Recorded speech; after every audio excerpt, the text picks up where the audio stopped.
Yo, we already got some people in the stream. And the live ping didn't even go off yet. Yo. Yo, what is up? What is up? It has been... when was the last stream I did? It was actually a really long time ago. Hold on. Let's see if my... Alright, can you guys hear me okay? I've even got some music pulled up in the back as well. Yo, type in the chat if you guys can hear me. I haven't done one of these streams in a long time, so I'm gonna work through everything here. Okay. Yo, DJ Nikes. What is up? Aura Soul Gaming, Arctic Rich Roblox, Just a Sword IG, Indian Gamer, Dev BVP. Yo, how's everyone doing? How's everyone doing? It's been a while. It's been a while since I've done one of these streams. There's also been quite a lot that's happened these past several months. When was the last stream I did? Like, does anyone remember when the last stream was? It's been quite a while. Werder MC, Channy, Apollo, Doggo, Jelly Koi, Real Sandy, IKYT. How's it going? How's it going? Yeah, okay. So, alright, in today's stream, you guys have read the title. So, I am basically working on a project for an upcoming video, and I want to sort of do a stream to kind of just go through the process and just see if I can actually get some more progress in, because I've been pretty lazy trying to do this by myself. But also, I've got some updates on the channel. I've got some things that I want to talk about. There's quite a lot that's happened. So yeah. The Cash Grab Man himself. What a title. 3 months ago. Was that my last stream? I think so. Can I ask you something after stream? Yeah. I don't know if I have you friended on Discord already, but if we are friended on Discord, I think you could just send me a DM. Yo, what is up? What is up? Okay. Alrighty. So I want to talk about some updates. It has been quite a while since I've done one of these streams. Okay, so I'm going to be talking about what's been going on with my channel, what there is to expect for future videos, and also some stuff that's kind of just been weird and stuff. I don't know. Yo, we just got a donation. Just John for $5. Stop with the AI videos, please. Go back to making quality again. I appreciate the $5. I'm going to talk about that in this stream. So I'm gonna talk about all that. All right, don't you worry.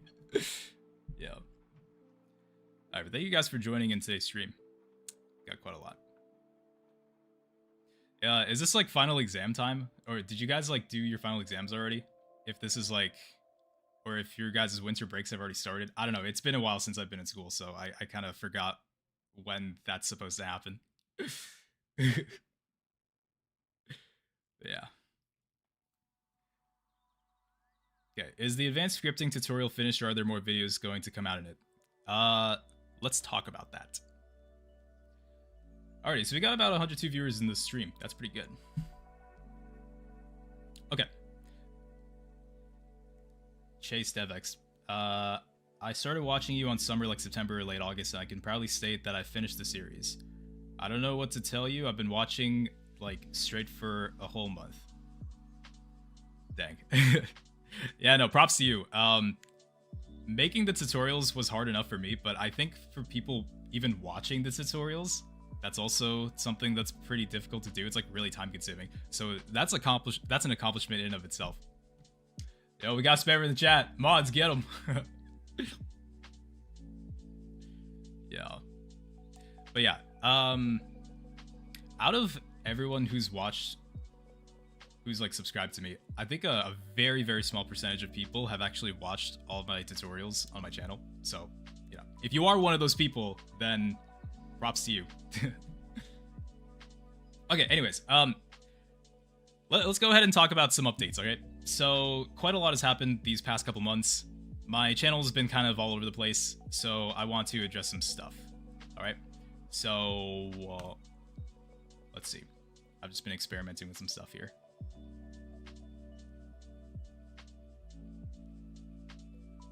Summer like YT, your physics tutorial on the advanced tutorial playlist really helped me make the soccer game I'm making right now. Thanks. You are very welcome. I did spend a lot of time on that.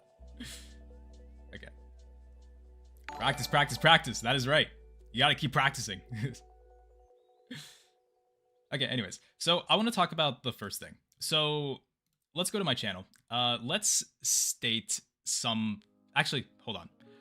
Before we talk about that, one of the questions someone asked was, am I going to make another video on the tutorial guide? Okay, so I did a live stream. I think, which live stream was it? I think it was this one. So this live stream stating, where have I been? It's just an update for all of my viewers because I left the channel for like 3 months. This was back in the summer. I think this was like sometime in May. So in this stream, for those of you who are watching this stream, that have seen this stream, do you guys remember how many episodes I said there was left in the advanced scripting tutorial guide?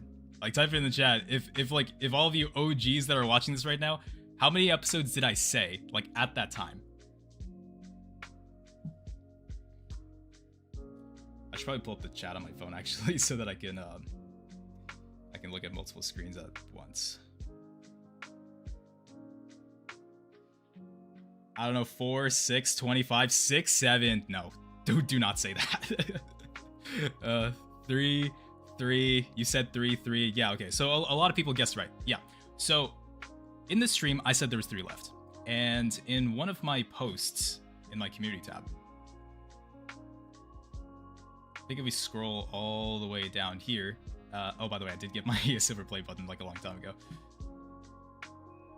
Where was it? Where was it? This post couldn't have been that long ago.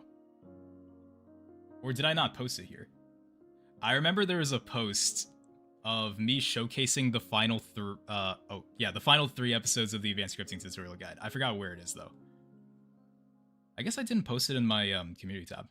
Okay, maybe I didn't do that. Anyways, okay, so the third to last episode that I made, it was this one. Wait, I think you guys can see that. Yeah, it was this one. Pathfinding, AI Dynamic Paths, Modifiers, Roblox Advanced Scripting, episode 30. Wait, sorry. No. Sorry, it's not that one. It's physics. Physics. Okay, I'm going insane now because it's been so long. Physics, Projectiles, Constraints, Movers, Roblox Advanced Scripting Tutorial, episode 36. This came out 6 months ago. This is the third to last episode. And God, I spent so much time on this. Oh my God, I spent so much time on this. So this is the third to last episode that's been released. Now the second to last episode, can anyone guess what it was? I think a lot of us know what the second to last episode was. Raycasting was last. Raycasting was the most recent one. So we go from physics, and then the second to last one, if we just go all the way up here, it's right here. Raycasting, guns, visualizers, and shape casts.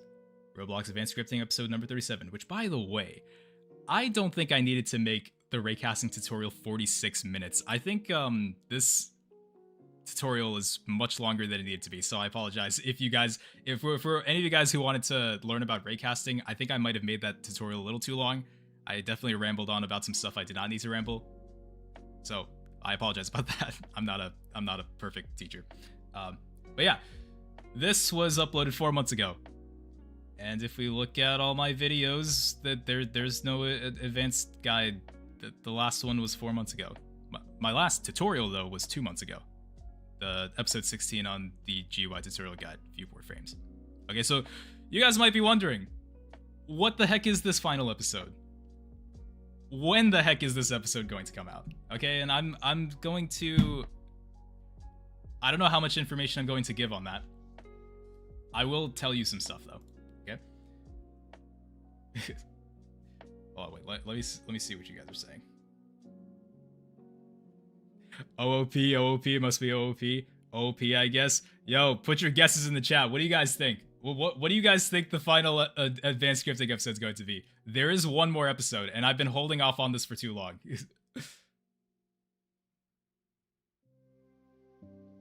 OP. I thought you did OP. Printing? Yeah, that sounds about right. Perlin noise, messaging service, chat service. If it's not OP, then the playlist cannot be complete. Nah, I think it's the this playlist is not complete unless I make a tutorial on process instance physics service. But yeah, most of you guys got it. It is OP. There, I said it. I've never admitted it throughout this entire channel. I've never admitted what the final episode is going to be, but it is OP. Yay! But now you might be wondering what's taking so long with this tutorial. So let me give you like a little background, okay? Like let's go back to the timeline of when I started. Okay, so after I finished the raycasting tutorial guide, I got a new editor, and we decided that because there was one more episode in the advanced scripting tutorial guide left, which I'm gonna get into why I'm ending the series in just a second, we wanted to switch over to entertainment because tutorials kinda do hit a roadblock at some point. Like, I've been making tutorials for 2 years. When I started this channel, I wanted the viewer to experience this journey of knowing nothing about Roblox game development, to have this person, this guy, who can teach this viewer to go through this really long journey of watching these tutorial guides. Like, you start from the beginner scripting tutorial guide, then once you finish the beginner scripting tutorial guide, you practice some stuff, you ask some questions, made friends and whatnot, then you go to the advanced guide, and then the GUI guide, and you kind of just go along this little journey. And I guess I have been able to change a lot of people's lives through this, so it still makes me happy to see that all these people are making these games that they really wanted to create because they learned from my tutorials. But there comes a point when tutorials kind of just hit a roadblock.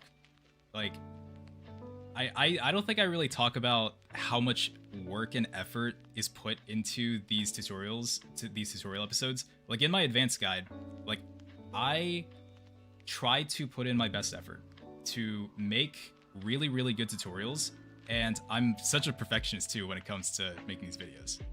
So whenever there's something I don't like, or if I need to retake something because it's just bad and I do not like it, like, I just redo it, or I just come back another day and complete it to make it better than what it was the first time when I recorded it. Like, the amount of effort that I put into some of my tutorials it's kind of unjustified, but at the same time, it's like really worth it. It like makes me really satisfied with these videos that I put out. Like, there was this one video, I think this was my time episode before the beginner's guide. So this one right here, Roblox Advanced Scripting episode number 28, time. What a lot of you guys might not know about this tutorial is I made this tutorial guide, this episode, and then I redid the whole thing because I just wasn't satisfied with it. I just did not like this tutorial at all. So I had to spend extra time to make sure that this tutorial was really good for you guys to watch. And in the end, it doesn't really matter that much anyways, because not a lot of people were watching this tutorial as much as the other ones, at least. Like, a couple people were, but not as much. And so, one thing that I kind of want you guys to realize is that there kind of comes a point when I am making these tutorials and the only place that I can go is up with like more difficult concepts.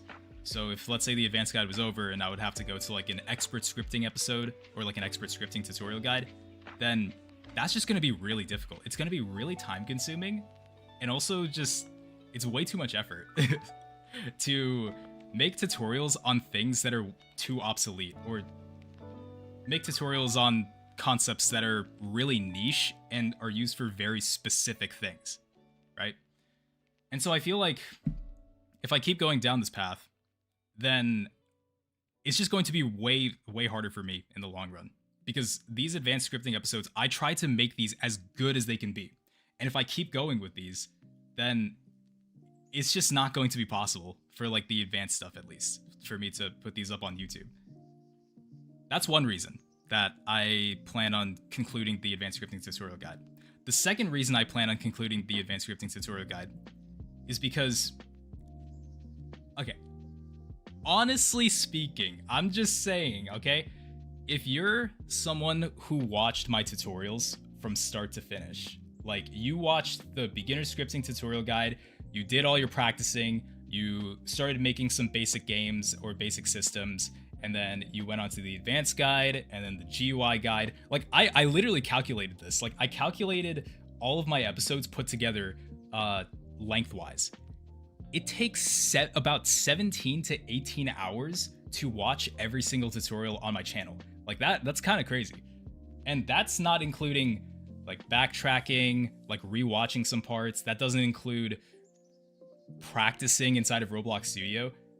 It doesn't include any of that. Like the journey is not just watching the tutorials. It's also everything outside of watching the tutorials. It's creating the games that you're making. Like it's a long journey. I've heard from a lot of people that it takes them about a month or two to watch all my tutorials. Like it takes a really long time to do that. And in my honest opinion, if you have been able to watch all of my tutorials and you still rely on me to create tutorials for you to watch, to get your knowledge from and to learn from, then I feel like you're not learning properly. I feel like there comes a point when in your game development journey, when you want to understand concepts and apply them to your game, then it's a really powerful skill to be able to do it yourself, to be able to go through some trial and error, research some of these concepts like how I've been researching these concepts, and apply them to your own game. I feel like it's not feasibly possible for me to make a tutorial on every single thing that Roblox has to offer. That's just what I have to say in terms of this tutorial arc on my channel. So those two are the primary reasons why I am concluding the advanced scripting tutorial guide. And that's why I've kind of just been holding off on this final episode, because I've been trying to make this final episode as good as it can be. So that's, I've never said this publicly in a stream, but those are like my thoughts on the tutorial guide. Anyway, sorry guys, I have not been looking at the chat, so let me look at the chat. I apologize. So let's see, Viper block stream. Are you the main coder guy, and how long have you been learning scripting? I've been learning scripting since 2014 or 2015. I've been doing it for a really long time. I just really like to make Roblox games. That's kind of just my thing. Pat Pace, how's it going? I know you're an OG. Like I recognize that profile picture. You're one of like my oldest fans. I know that. It's so dumb how the Steal a Brain Rod was one of the most viewed views. Okay, yeah. So okay guys, like hold up. Okay, I am going to get into discussing about my most 3 videos. Okay, we're gonna get to that. All right. Blocks Trem, Terrifying Nights, not yet streamed and not yet. Oh, okay. I don't know what you're talking about. Lock in, Brawl? Yeah, I will. I will lock in. It took me like 1 year to get to remote functions. Hey, I mean, the great thing is you didn't give up. Your local launcher, you didn't give up. So that's honestly really huge. That's really huge. Okay. Brawl dev is making my dream come true. Learning Roblox Studio to become a good dev. Oh, thank you so much. XBX RBX. Brawl dev, do you know how I can revert back to my original character after setting my character property of the player to a humanoid and non-humanoid-like model? Wait, revert to my original? What instant, like what use case are you using this for? I'm trying to imagine it. I might not know the answer to what you're talking about, but I don't know. I don't get the full context, but if you do manage to solve it, good luck with that.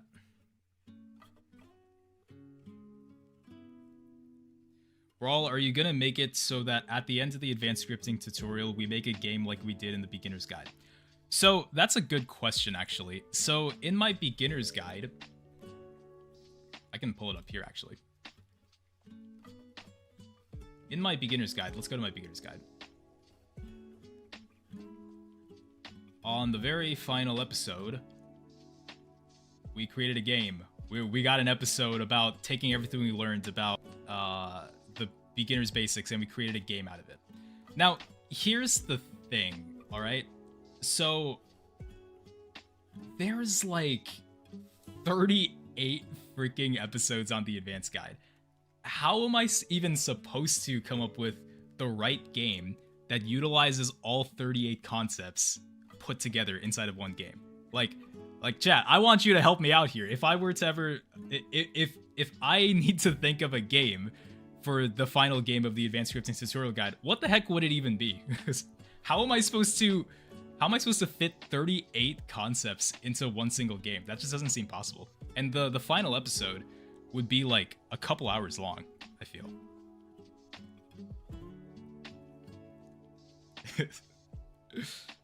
Make a story game, tower defense game, make a list of everything and use everything you made a video about. Yeah, so I can kind of see where you guys are going at with this. A final video would go crazy, but I don't know. I don't know. I never considered making a final game type of episode for the advanced guide. I was going to make the advanced scripting tutorial guide episode 38, and then it was going to conclude.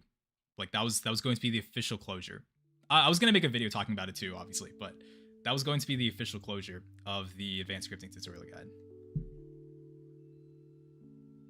But it is going to be a really dang good tutorial, okay? I am going to make this as best as it can be. Knowing that for all of my tutorials I've made up until this point, especially the more recent advanced guides, I am a perfectionist when it comes to this stuff. Okay. What do you think about the new rule on Roblox where you can't upload a game without ID? I think... Okay, I mean, I don't want to be that guy. I just want to say how that would personally affect me as a creator. So I teach students, like I offer, like I don't know if you guys know this, but I actually offer private tutoring, and I am a Roblox studio instructor for like a homeschooling program. So I actually teach kids Roblox game development. I'm pretty sure most of you guys don't know this, but yeah, that's what I do. So we usually are inside of a Roblox studio place together as I'm teaching them. And with this new ID update, this age verification thing, that is going to be a big problem because like my age group is 21 plus. So I am not going to be able to be inside the same Roblox game team create place with people under the age of 18, which is going to be a big problem. I'm gonna have to figure out my work around that. But anyways, I don't wanna make the stream into like something where we just talk about how bad Roblox's updates were. Like it is what it is. Like it kind of makes sense why they're doing it. I'm not about to turn the stream into that kind of discussion, but that's basically all I want to say in terms of my thoughts with that.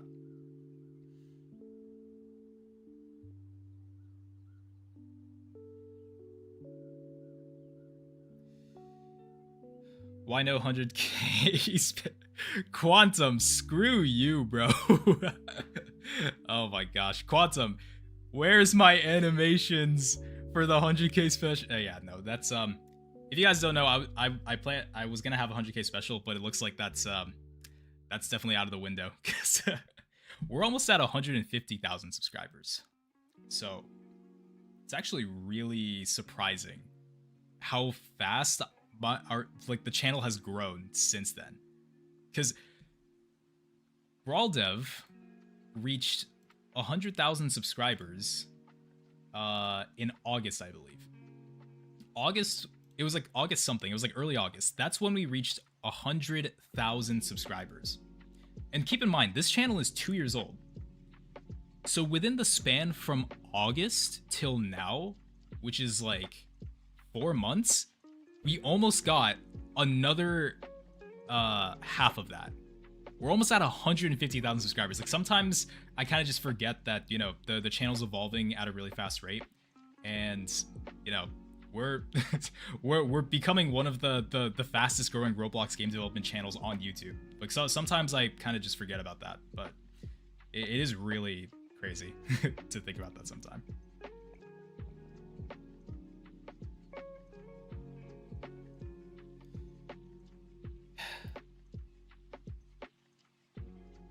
Wait, you're telling me minors can't work together anymore? I thought you can't just upload games without our IDs. So if you want to do a team test with people, you have to be in a similar age group. So that's why it's kind of a problem for me. But yeah, anyways, I'm not going to be discussing too much about that. Where do you offer private tutors? I have two clients. They just reach out to me on my business email, and then I provide them like a package to like teach them with week by week sessions. I can discuss more about that later, but yeah. Face reveal. No. Oh my goodness, what happened? You were disconnected from being out for 20 minutes. This is what happens, chat. This is what happens when I get distracted. Brawl, say hi to your Brazilian fans. Hello guys from Brazil. Thank you guys for watching my tutorials. You guys are the best. Gotta get back in here. Actually, hold on. This looks so weird with like the Roblox webcam. Yeah, look at this. Look at this. Oh, hold on. There we go. Look at Newbert. Why does Newbert get to live in my log cabin? He's not even sleeping the right way.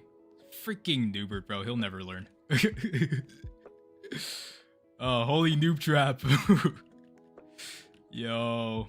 Newbert's never gonna learn. He's never gonna become an expert scripter. Okay, that's why he's never gonna be an expert scripter by himself. He needs me to help him. Oh, and by the way, this guy up here, he was supposed to be like a character on my channel, but I didn't come up with a name for him, and I didn't come up with a personality. So this guy is kind of just chilling in my log cabin, waiting to be shown in my channel. Yeah, that's if you guys want to come up with a personality or a name for this character, let me know. Braldev, I'm an expert scripter because of you. Thank you so much. You are very welcome, Potato God. Chill guy. Timothy is a good name. We got Newbert, who's like the dumb scripter, and then we got Timothy, who's he's the chill scripter, I guess. He's the chill scripter. Why is Newbert ripped? I mean, I don't know. I think he kind of fits like the stereotype of he's like really dumb, but he's like really jacked, you know? Like those abs are like real. Newbert is a vibe coder. Yo, don't diss Newbert like that. He's trying his best. He's grinding. That's right. Oh, what's up, Bush? How's it going?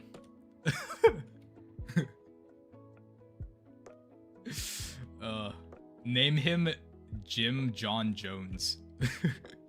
The guy upstairs, name him Jim John Jones. Does this guy look like a Timothy, or does this guy look like a Jim John Jones? Let me know what you think in the chat.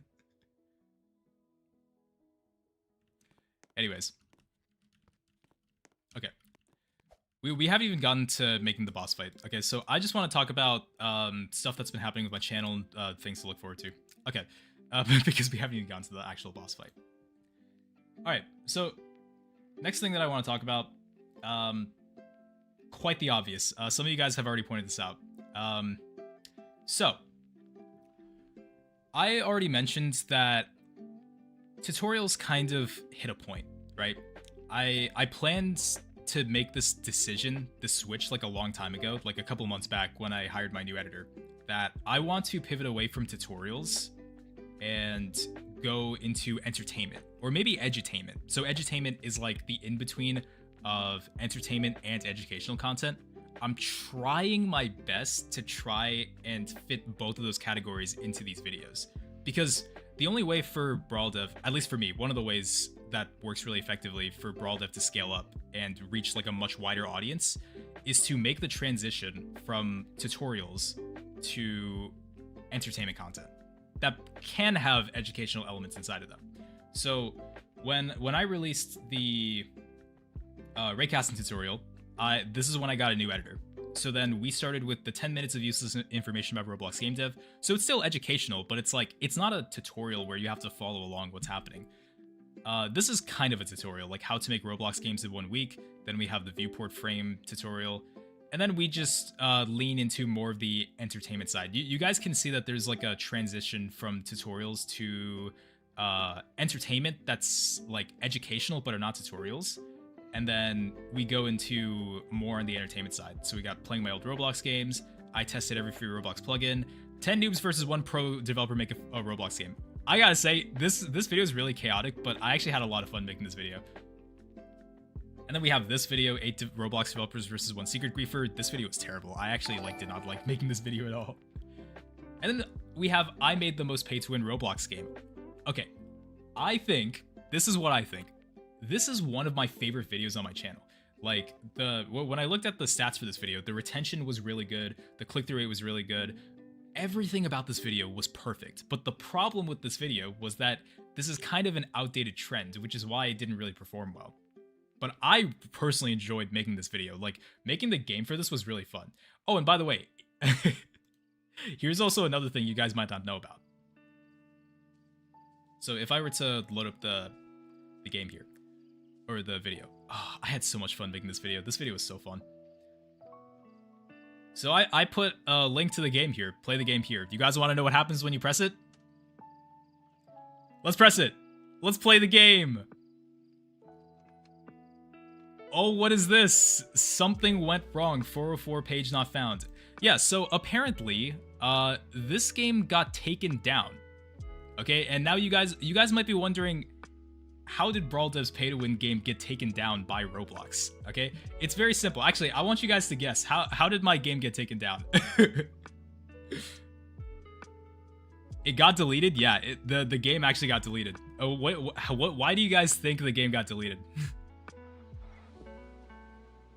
Copyright, scamming children, exploiters, paying the C because it doesn't allow predators in it, G-tag.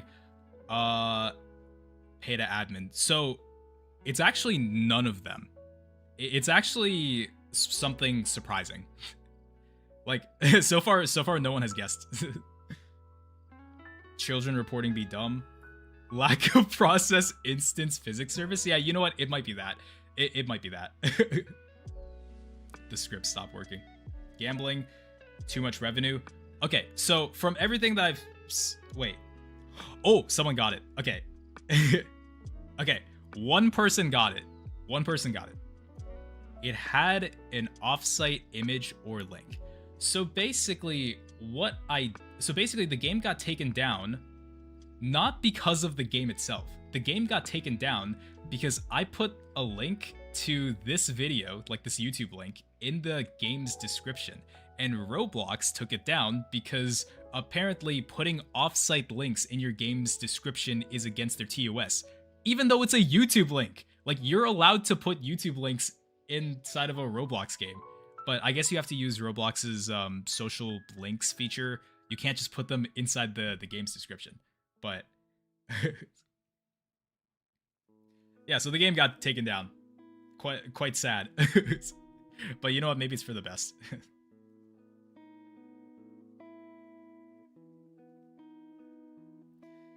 Okay, so I'm getting a little sidetracked. Going back to what I was talking about here. I was kind of upset that this video flopped, and my editor and I were kind of just working with different formats and we're trying different things. So there was this one format that we found, and we saw that there was a couple of these channels that were using AIs to compare like which one of them can recreate video games. Okay, and so I was like talking with my editor, and I was like, what if we did this, but instead we do it for Roblox games? Like, now keep in mind, when I was making this video, like this video right here, ChatGPT versus Grok make 99 nights, I had no intentions, or like, I didn't really think too much about this video performing well. Like, I was recording the video. I used ChatGPT and I used Grok. Now keep in mind, I want to say I am not an AI channel, and I have never made AI videos on my channel before, except for back then. I made one video about AI, and I think that was on Roblox's new AI assistant that they released back in like 2023. I'm trying to find that video. Oh, so here it is. Okay. I don't know if any of you guys have seen this video. This video right here. Be careful using Roblox's new studio assistant. If the OGs who are watching this have seen this video, like let me know in the chat. Like I'll shout you out if you've actually seen this video. Oh my god, this video is so old. I'm OG Epic Sea Gaming. I am OG Bush. Yep, you're the OG. Where are my OGs? Where are my OGs? I know a couple of you guys are here. Am I OG? I mean, DJ Nikes, I still remember the time you joined my Discord server. I think I maybe had around 1,000 members or less, and you joined like one of the VCs. I think that was the first and only time I've heard your voice, and then I've like never heard your voice again after that. I think I remember that. That was a long time ago. I'm a non-OG. Yo, we're segregating the audience. The OGs versus not OGs. So I might have not watched that video, Pat. Bruh. I mean, I can't tell if you're lying or not. But yeah. Anyways, so going back to what I was saying here. I've only made one AI video on my channel ever. And that was talking about Roblox's new AI assistant. Because I wanted to showcase and warn people about how you have to be careful using their new assistant, because if you use their generative AI feature to generate images on stuff that are like inappropriate, like bro, I like one prompt that I said was generate me images of Breaking Bad, and then it generated images of like a meth lab, and then Roblox warned me because their AI assistant generated an image that wasn't safe for Roblox. So I wanted to make a video talking about that, and that's what this video is right here. Isn't that so dumb, bro? Like Bro, I was so scared. I thought I was gonna get my main account terminated. Like that's scary, bro. That's so scary. But anyways, this is the only video I made about AI. Now we fast forward to today. I made this video, ChatGPT versus Grok make 99 Nights. Again, this was based off of a format that other YouTubers were making for like actual video games. So there was Minecraft, there was Terraria, there was some other games as well, like Five Nights at Freddy's. So I was talking about this with my editor, and we wanted to do this for Roblox games. I had no intentions of this doing well. Okay, like when I finished recording this video right here, I literally told my editor that this is probably the easiest video I've ever made in 2025. Like there was not that much prepping involved. There was no scripts. Like there was no like video essay scripts that I had to write down. The editing was also pretty minimal too. Like this video was just so stupidly easy to make. Okay, and so it's a huge contrast to my tutorials, especially like the ones that require a lot of effort, like raycasting, physics, pathfinding. Like these videos take so long to make. And then we have ChatGPT versus Grok make 99 Nights. This video took me maybe a few hours to make at most. Okay, so I upload this video, and I don't really think anything of it. Like I told my editor, if this video gets like, I don't know, 50,000 views, then we'll do another one. And lo and behold, it only took, I think, a day for us to reach that goal, and it just kept going up. So this kind of got me thinking, what if I tried this again? Because it did reach the goal of 50k views. So I was like, what's the next big Roblox game or different AI that I can compare to ChatGPT? So I wanted to combine Gemini, like ChatGPT against Gemini, to make Steel Brain Rot. Now I know, quite controversial, right? Combining AI and brain rot in the same video. That's quite controversial. So I record that video. It was stupid easy to make, and then I upload it. Okay, and then I go about with my normal day. It gets like a decent amount of views. It's like pretty decent. And then I go to bed, and then I wake up the next morning, and then I pull up the YouTube Studios app on my phone to check like how the video did. And bro, never have I ever I started making YouTube videos 12 years ago. Never have I ever experienced a moment where I woke up to 100,000 views. Like, that has never happened to me ever during my time making videos on YouTube. Like, that was honestly so surprising. That was so shocking. For a video that that was like so dumb. This is such a dumb video, bro. This is like it's as Pat said. Like, why does this video, like, as of right now, this has been out for 2 weeks. Why does this video almost get 1 million views? But then some of my other videos that are actually valuable, that actually took me time and effort and like fulfillment and like I guess yeah, like time, effort, investment, like however you want to describe it, into something as valuable as raycasting or like a tutorial about physics or pathfinding that's like changed people's lives, and instead make some like slop content like this and it gets like almost 1 million views. Like, that's so unfair.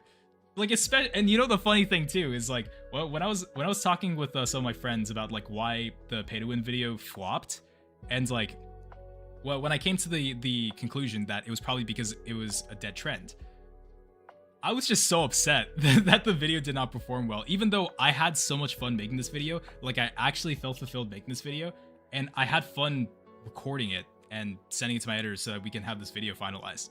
I was proud of this video. This video was so good. And then it just flopped. And then things turned completely when I made a video that required no effort, like very minimal effort, that gets so many views. And then I try it again, and then that one just explodes. It's so unfair, bro. It's so unfair. Sorry, I haven't been reading the chat. Let me see what you guys are saying. Let me see your guys' thoughts on this. Don't care about the views, care about the fun of making it. Yeah, honestly, like, if you guys want to know, there is currently a 4th video in the makings. It's called ChatGPT versus Claude to make Rivals, because Rivals is a really popular FPS game, and it would be kind of curious for some people to know if the recreation of that's good. But if you guys noticed, the most recent video was 11 days ago, because I got kind of burnt out making these videos, because these videos are so low effort. Like, I kind of don't like making these videos, I'm not gonna lie. So yeah, I don't know, bro. I'm faced with a really weird position. Okay, like, this is really awkward, because I have an audience who've watched me for my tutorials, and this is like the audience that I've raised for these past 2 years to become really great Roblox developers. And now I come out with these videos that I kind of enjoy. Like, I kind of enjoy making them. Like, it was fun for like the first few videos, but like now it kind of just feels like it's really obvious that if I'm gonna continue making these videos, it's just for the sole purpose of like gaining my numbers up, getting more subscribers, getting more revenue or whatever, like, and all that sort of stuff. Like, these videos are nowhere near as like fulfilling as like, let's say, some of my other entertaining videos. Like, I want to say, I gain fulfillment with entertaining videos and tutorial videos. Like, I gain equal enjoyment making both types of videos. But there are just some videos where it's like, if it's clear that I'm dragging them out for too long, or like, you know, I'm just doing it because, you know, the algorithm favors it, then kind of makes me lose motivation a little bit.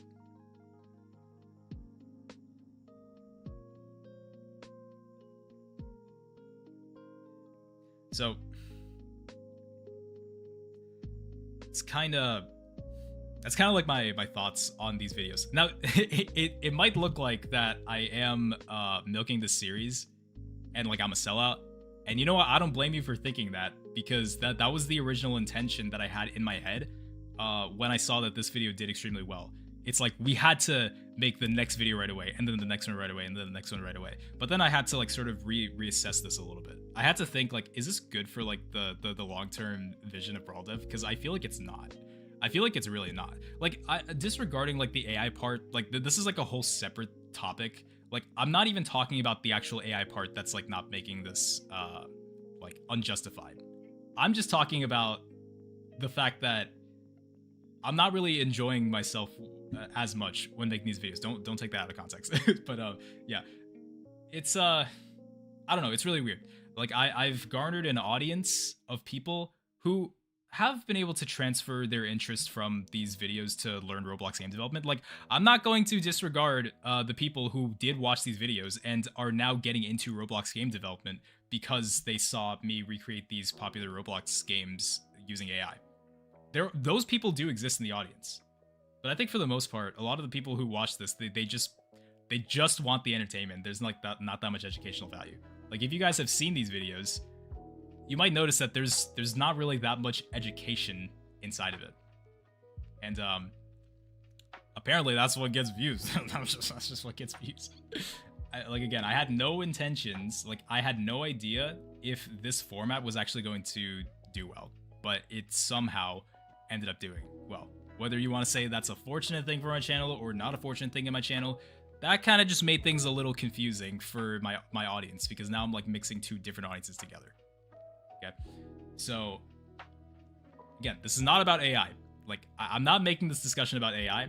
I'm making this discussion about the format, like the format, and also the idea of like milking the series as well. Like I don't care about the AI part. Like if you want to know my stance on AI, yo, are we about to get my stance on AI before GTA 6?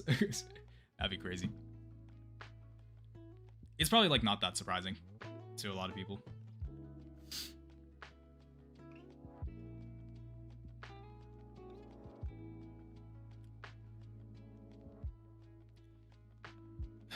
Why not do both, making entertaining videos with knowledge? That is what I want to do. So I want to make videos that have so these are entertaining videos that anyone can watch, but you'll still leave with educational value in them. So basically what I mean is, like, if I'm doing a devlog on something, then you still get to learn about stuff. It's not going to be as technical, because what I want to prioritize with these videos is the entertainment value out of these videos rather than the educational stuff. It's, as I said, with this transition that I want to make for my channel, I feel like I have to sacrifice the educational value of my videos in order to make the videos more entertaining. So I want to try to get to a point where I make videos that are entertaining to watch, maybe videos that are less controversial too, but also educational.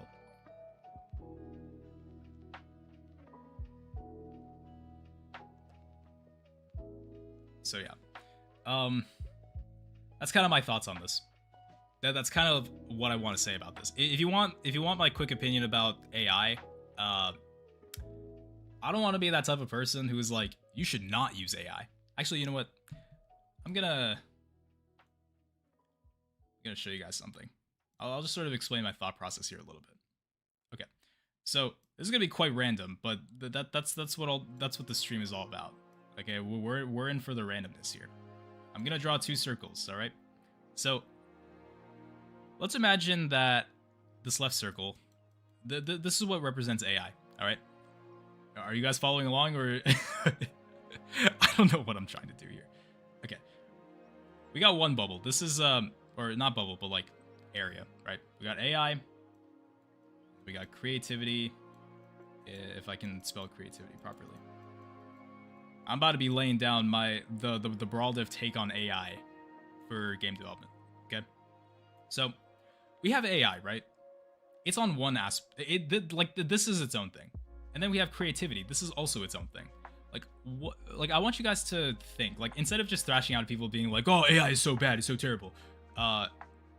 Let's imagine what was the intended purpose of AI? Like, does anyone know what the intended purpose of AI was supposed to be? It's supposed to automate. It's supposed to make things that are monotonous or repetitive easier for us. That's the whole idea behind what artificial intelligence was supposed to be used for. And if you try to mix something like creativity, which is a human talent, it's a human skill, it's what makes us human. If you try to combine the two together, then it sort of creates like this controversial, like gray area in between, right? And for Roblox game development, or just game development in general, what is game development generally classified as? Game development is generally classified as a creative endeavor. So when you see that there's all these people who are trying to mix AI into creativity, for something that's usually associated with creativity, like game development, then it kind of creates like this little weird area, right? Because AI's intention is supposed to make monotonous things easier for humans. At least that's how I see it. But for game development, it seems like a lot of people are doing it for the opposite reason. People seem to want to use AI as like a way to do the creativity for them, which, you know,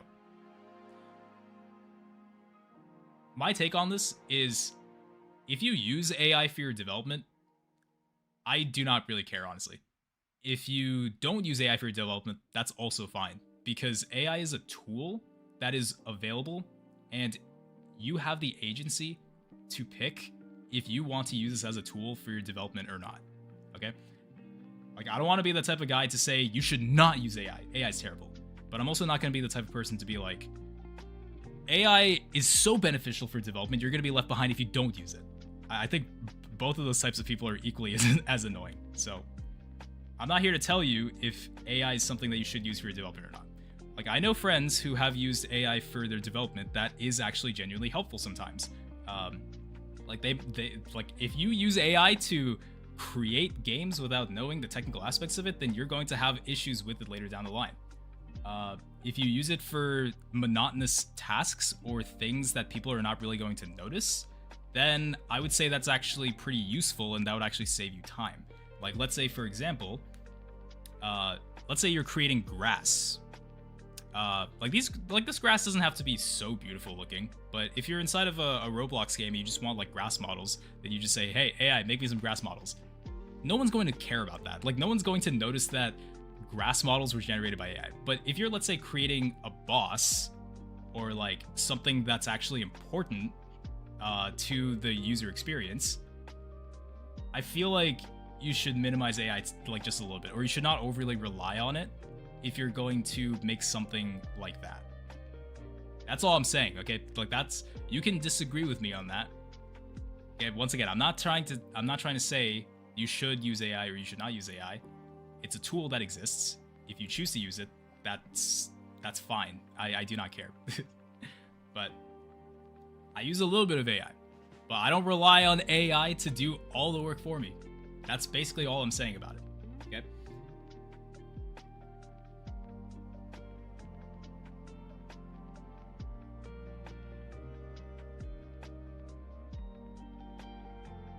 Let's see. I use it for icons, troubleshooting, errors. Yeah, that's fine. AI is good or horrible depending on the situation. Yeah, exactly. Like, even I would say it's very situational.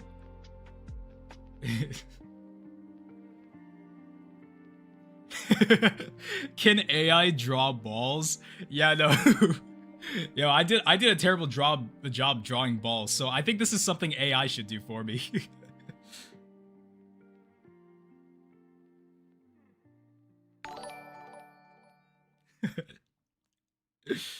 Bro.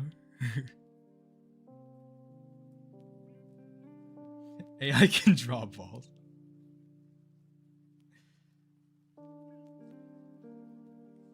Anyways, that's my opinion about that. Okay, how long has the stream been going on for? 53 minutes, and we didn't even go to the actual boss part. This is how much of a yapper I am. Okay, I'm sorry, guys. I'm sorry. I'm such a yapper. Is it boss fight time? Yes, it is. It is boss fight time. I'm sorry. Like, I'm too much of a yapper, but I just wanted to keep you guys in the loop. Like, all of you guys who are in the stream right now watching me, like, genuinely thank you for being in the stream. Like, I just wanted to get all these things off my chest, you know, because like I feel like I haven't been updating you guys on what's been going on with the channel and everything. It also feels kind of weird how like my most 3 videos are about AI, which is like, you know, I'm bringing something controversial into the channel without like really saying anything. So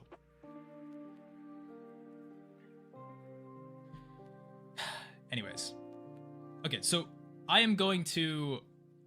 we're going to transition over to the boss fight. But before we do, give me like 5 minutes, guys. I am going to be right back. I'm gonna do this little cool transition screen. Here we go. All right, give me a few minutes, guys. I'll be right back.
Alright, that was a lot quicker than I expected. Yo, guys, what's wrong? I leave for like a minute, and then we get like 20 people that leave. What? Yo, people's attention spans are so cooked, man.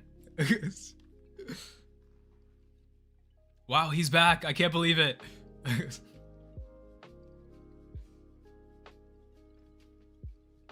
Alright. So let me show you guys a boss as part of a game that I created back in like 2023. Okay, I see some people. I got a chemistry exam, got to study for, but other than that, that's fine. Yeah, I mean, I think the whole purpose of the stream is you can study for your chemistry exam. You could just hear me yap in the background. If you guys have like exams or something, or you guys like got stuff to study for, just put me in the background. What's the harm in that?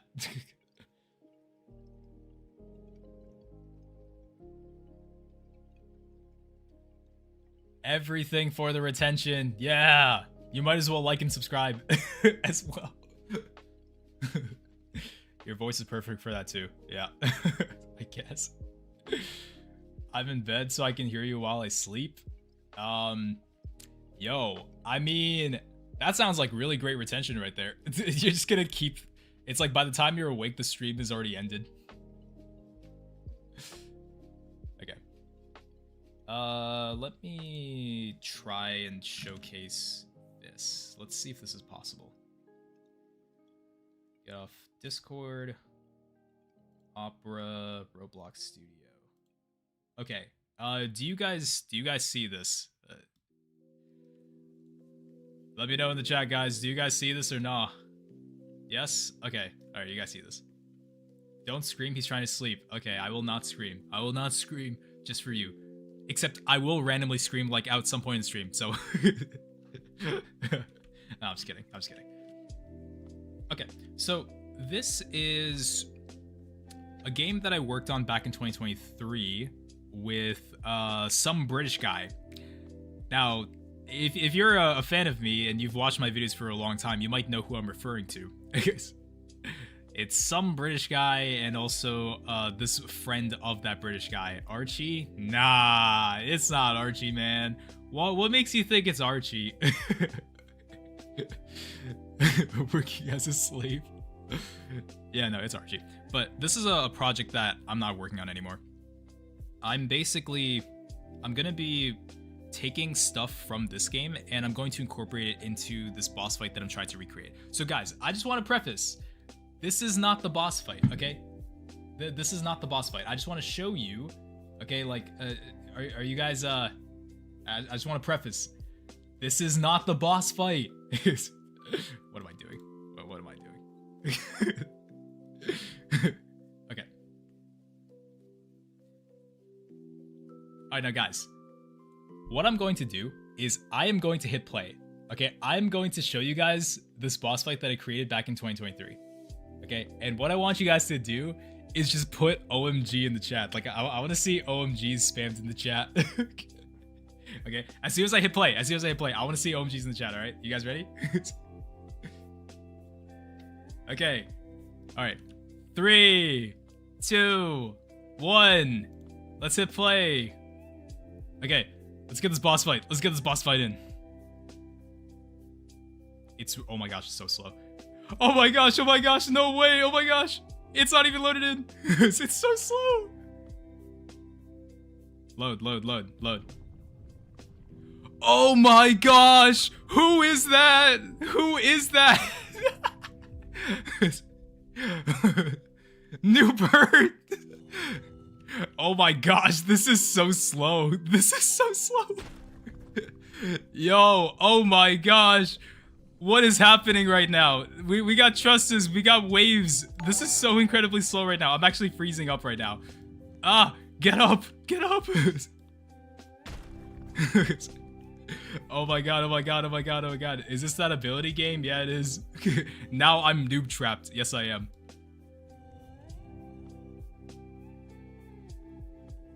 Oh my god, oh my god, oh my god, oh my god. Noober, just hit me with your stupid head bump thing.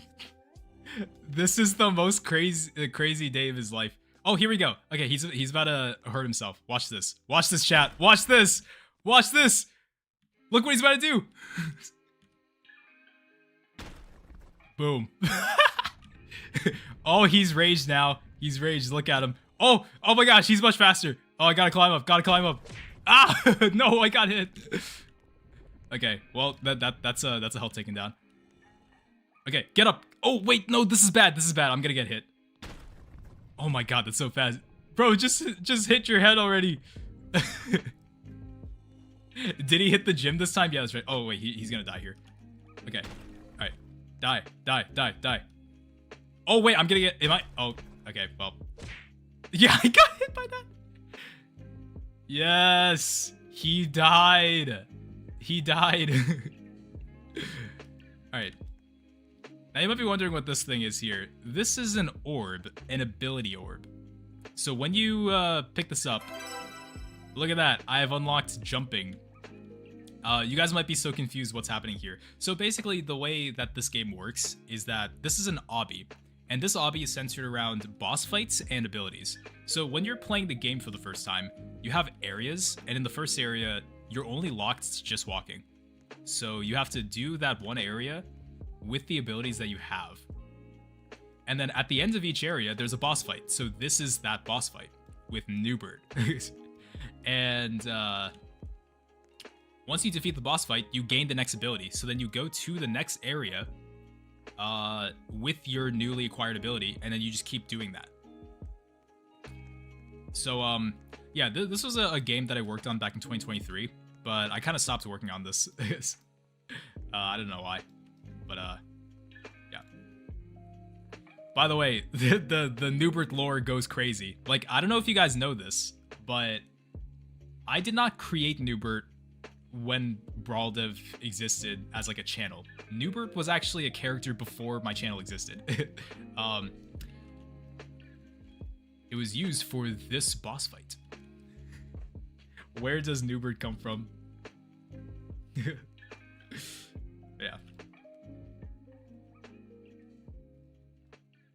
Where does Newbert come from? How do you make the VTuber with your Roblox avatar live 2D customs? No. So basically what I do is I just use this feature. So if you go on the top left here, there's something called self view, and if you press that, this is like what allows you to have like motion tracking with your camera. Because, you know, obviously I'm not doing a face reveal anytime soon, so this is what I do for my streams. You got to make sure that your game has camera, like enabling camera allowed. So yeah, that's basically what I gotta say about that. Is Newbert Satan's cousin? Bro, Newbert is cool. What happened to my message? Wait, Pat, did you say something? I don't know. The message might have been lost somewhere. It's cool. Bro, who even uses dynamic faces? Yeah, bro. Okay, so here's what I wanted to do. So I wanted to create a Terraria boss fight. If you guys clicked on the thumbnail, then you might have seen that there was like an eye behind me, and that's the boss that I'm trying to recreate using this object-oriented programming approach that I used for this boss fight.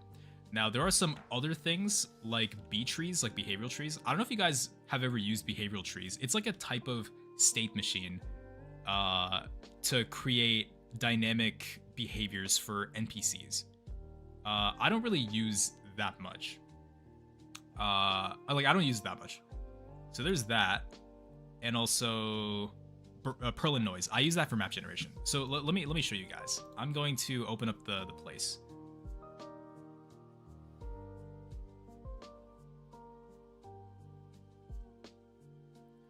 You should show us the scripts. Yeah, I'll show you guys. Let me just show you the game.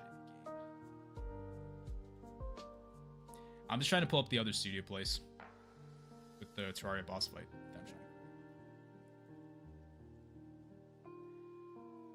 I'm Oh, this is about to be really slow. There's like a lot of things running at the same time.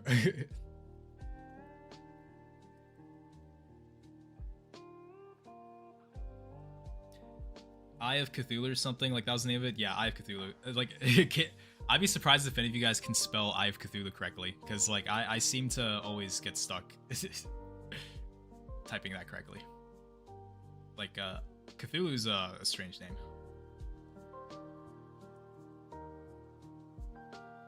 Okay, just gotta hope that my PC doesn't suffer, because there's quite a lot that's happening right now. I've got like a lot of tabs open. And I'm also playing a Roblox game at the same time. Okay, let's see. So I am showcasing my boss area. Here, I'll show you guys how the script works for this boss fight. Okay, so I'm going to pull up let's see, OP boss. Can you guys see this? Yeah, I'm looking at my own stream. It looks like you guys can see this. Okay. By the way, this was 2023 Brawl Dev. I still wasn't the best at OOP during this time. But let me just show you how this functionality works. Alrighty, chat. This is a... I'm not going to try to make this a lecture on OOP. That's going to be saved for like the actual tutorial. Alright, how does OOP work? I have something called a super class. This is the main class for all the bosses. Now, why do we have a super class? That's because I have bosses that will have very similar functions with each other. Sorry, I'm like this is just me throwing ideas off the top of my head. I did not like rehearse this or plan this at all, but like basically how OP works is that we have like the superclass, right? The superclass represents the boss. Okay? Now what does this boss entail? It has functions that is universal to every boss type. Okay? So the first boss type that I have for this game is called a Colosseum boss. Okay? So this Colosseum boss has functions that is universal to only this type of boss, because a Colosseum boss is basically like this type of boss where you got like the little Colosseum and, you know, Super Mario Galaxy style, you kind of just go around this circle with this boss in the center. All right, so that's like what this type of boss is, and then I was gonna have other types of bosses. All right. DJ Nikes, yo, I'm going to sleep. Alright, put me on, like, you can either put me on mute or you can put me on, like, one volume. just make sure that we maximize retention for this stream. Good luck taking care of chat. Thank you, I appreciate it. Do not spam. Yeah, do not spam. Okay, so I have the Colosseum boss here. This boss has some functions that are going to be exclusive to the Colosseum boss, like center lock boss. Basically what this does is, this is the function that allows the boss model to stay in the center here. And only a Colosseum boss would need to do that, not a generic boss. So that's why the function is in here. And then we have a toggle lock on player. This is exclusive to a Colosseum boss. And now, because a Colosseum boss is a boss, we have Newbert. Newbert is a type of Colosseum boss that inherits methods and functions from the Colosseum boss and also from the regular boss itself. So if you want to imagine it like this, let me see if I can like add a page here. I'm gonna go full screen. Nope. Hold on, how was I gonna do this? Opera GX, here we go. Okay. We have boss, and then we have Colosseum boss. See, oh, this is bad. And then we have Newbert. Okay, so there are some things that this Newbert boss inherits from Colosseum boss. Ignore my handwriting, please. It's like really ugly. So a Newbert boss is a type of Colosseum boss, and a Colosseum boss is a type of boss. So if we were to inherit from the Colosseum boss by creating different types of bosses, let's say we had Technius. Technius is this other character on my channel that I haven't really used that much. So a Colosseum boss can be a type of boss used inside of my game. And we can have 2 bosses for that. We can have Newbert and we can have Techmius. These 2 bosses can do 2 different things. They can have like different ways of attacking. They could have different health. They could have different behaviors in general. So that's basically how I would define that. Derp Monster 83 stole my thumbnail. Who the heck is Derp Monster? I don't know if you guys are even talking about me right now, but yeah, that's kind of what I have to say about that. He's ignoring us. We'll all try Obby Creator. I don't know if I ever played Obby Creator, but thank you so much for teaching us scripting. You are very welcome. So yeah, let me show you how this works. So this is a Newbert object, and we use something called set metatable to essentially link up this table to the Coliseum boss type. And we have all these attributes here, all these different variables that are specific to the Newbert boss. Okay, so let me show you exactly how this whole thing works. Okay, so I believe the way how this works is if I go to the main script here when we join the game. So we join the game, and then we figure out what the boss type is. We load the character, and then we use a function here called initiate cutscene. So then from initiate cutscene, let me show you what happens here. So this is what initiates the boss. The boss comes up, the boss gets summoned. My script might be looking ugly, but keep in mind, this was 2023 Brawl Dev, okay? We have something called an AI script. So this script here, boss AI, this script is going to be put inside of every boss that I put. And then we're going to enable the script. So when the script is enabled, then we are going to use the module that pertain to that boss object. So we literally put the script inside of the Newbert model in the game, and then we link it to the Newbert object-oriented programming module script. And then we run functions, and we create Newbert objects from that module script right here. So we require it, and then we see for the boss, we use the boss module.new for the boss character.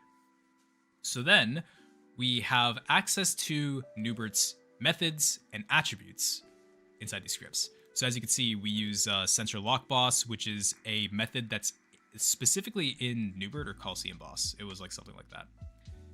And then we just like do a bunch of stuff here. And then, okay, so then we call it initiate phase 1. So let me show you what initiate phase 1 is.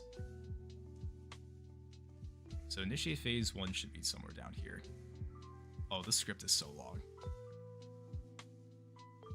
So I even wrote like a whole outline here too. So we use self toggle lock on boss. This is a function of Coliseum boss, I believe.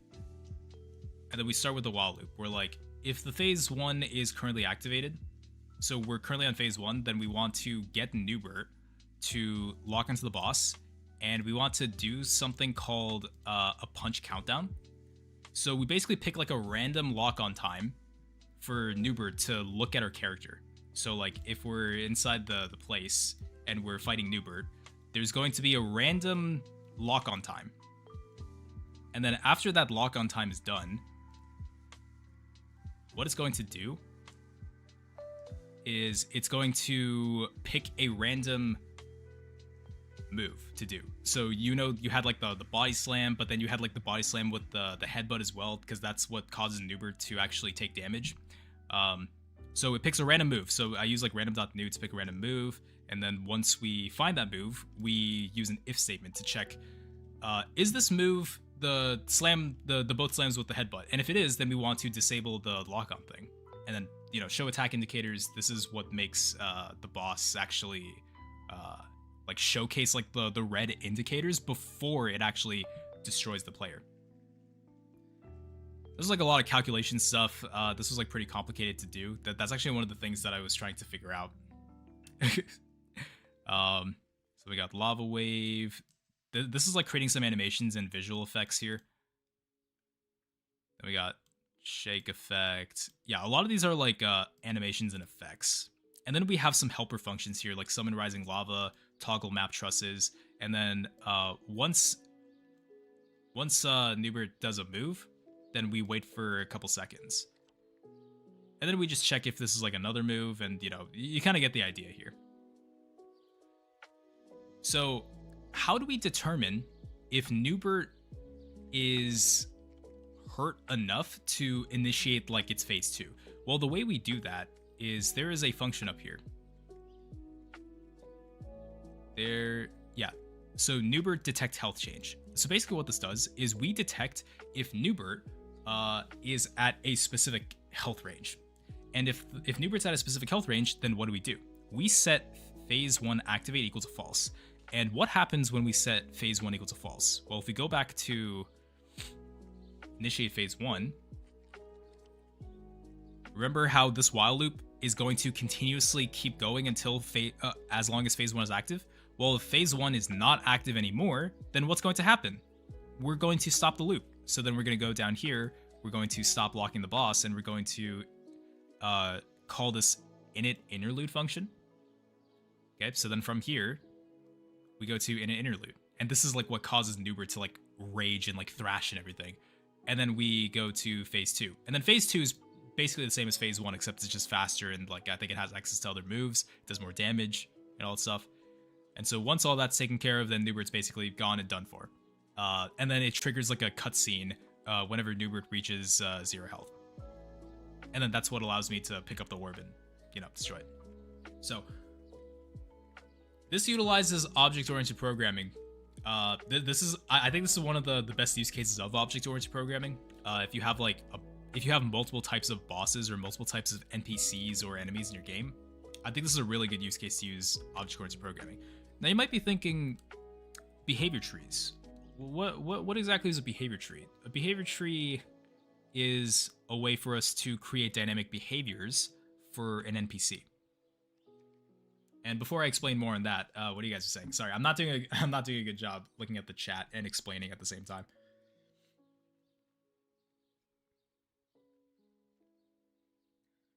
Will there be a tutorial for OP and meta tables? Yep.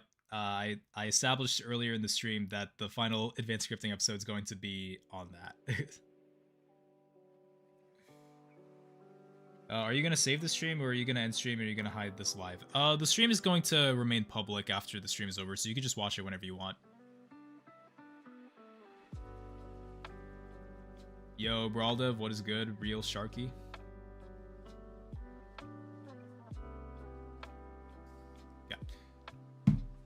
Green Beans team, how's it going? I would be like you someday and make videos. Yeah, go for it, man. Like there's two things I love in life. It's making Roblox games and making YouTube videos. I love doing those two things.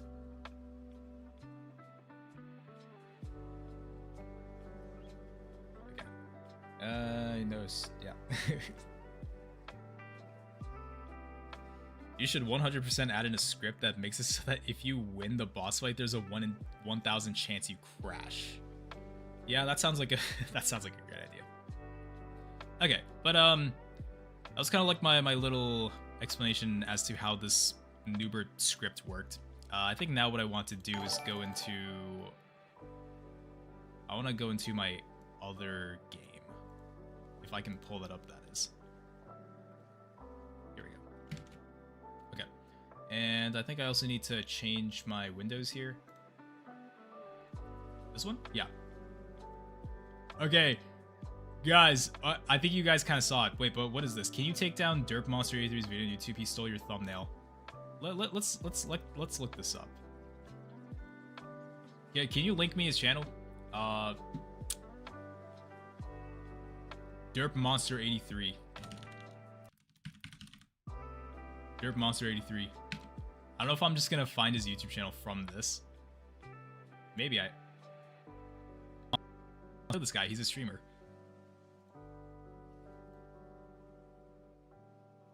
Wait, is this who you guys are talking about?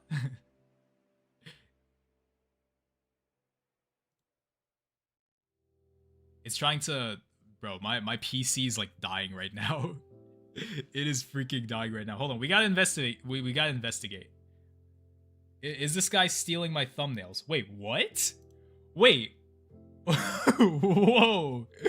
Whoa. Okay, I thought you guys were joking. What is this? The Ultimate Guide to Scripting on Roblox. 2026 approved. Okay, you know what, guys? I was going to show you the game we're going to be working on, but this got me so curious.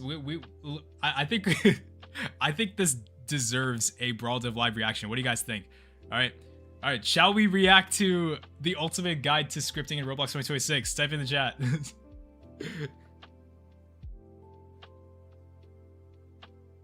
Yes. Alrighty, guys. All right. Let's see Derp Monster 83's Ultimate Guide to Roblox Scripting that's totally not using my thumbnail. Okay, let's see. Let's watch this. I'm just going to stop this for a second. All right, let's go. Let's watch it. Hello everybody, my name is Flashes, and today we're going to be doing something a little bit different. Today we're going to be talking about some of the basic fundamentals of programming and how you can use them as a foundation to do great things. Today we're going to be discussing printing, and how is it even useful? This tutorial assumes some basic knowledge of Roblox Studio and what a script is and how to use it. So without further ado, let's jump right into it. So the first thing we're going to do is we're going to open up a script, and you're going to immediately see this print hello world. Now, what does that mean? If you were to go to the script tab here and click run, and if you have your output opened, you'll see this say hello world. That's weird. Why is that? Basically what this is, print is a function that takes a string or that takes a string or any value for your understanding. It'll take any value and print it out in a way that is legible and readable. There's a lot that goes on behind the scenes to actually convert some values into strings, but for this example, we're just going to say everything can be passed in through this. And so if you don't have your output, you can toggle it right here in the view section. Now, obviously this says hello world, but what are some other things we can print out with this? Guys, I'm scared. We can print I love Roblox scripting. He's lying. And He's lying, bro. Go back to our script tab and click run. There it is. Roblox oh my god! Now, why is printing useful? I mean, we see it at the top of all of our scripts, but is there really a reason? Well, if you're trying to debug something and you want to see how many times maybe something is being entered, or where something is being entered, or if you're even reaching a specific part of your code, then it's useful. Facts, bro. Here. Let's make a little for loop, and obviously you might not understand what this is, but let's just, for our example, this is going to iterate 1, 2, 3, all the way. This is going to iterate 10 times. And how do we know that? Let's print I. So this I is going to increment up once, every single loop. So it should print 1, 2, 3, 4, all the way up until 10. It's inclusive 10. And there it is. We can see that we printed 10 times, and we've officially looped through 10 times. If we want to see, okay, do we make it here?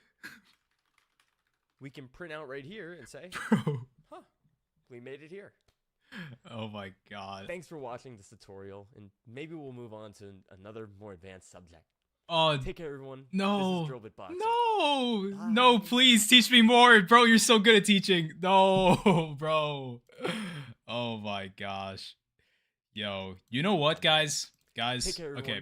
This is Okay, if you guys want my honest opinion about this, Derp Monster, if you're watching this stream, yo, I think I'm scared. I think I need to go talk to my mom. I think there's trouble.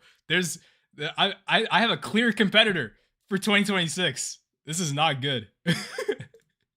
Nah, I'm joking, bro. Yo, that's so cool. Like, honestly, like, you could have maybe like come up with your own thumbnail, but I kind of see what you're trying to do here. But it's honestly flattering that you use my thumbnail. I actually do like it. Oh my god. I'm not even subscribed to them. There we go. Subscribe. I have seen one of your streams before. You're that guy who's making the Clash Bots game or whatever. Okay, like I know who you are. If you guys want to see someone who's more consistently doing dev streams, please go watch Derp Monster 83 because I am not the type of person who's consistent with streaming. So, oh my gosh. No, that's funny. Like I enjoyed it. I enjoyed it a lot. Yo, Sayonara, Sayonara Shigatoro 6497. Thank you for the $50. That's a big donation. I really appreciate it so much. Thank you. Thank you.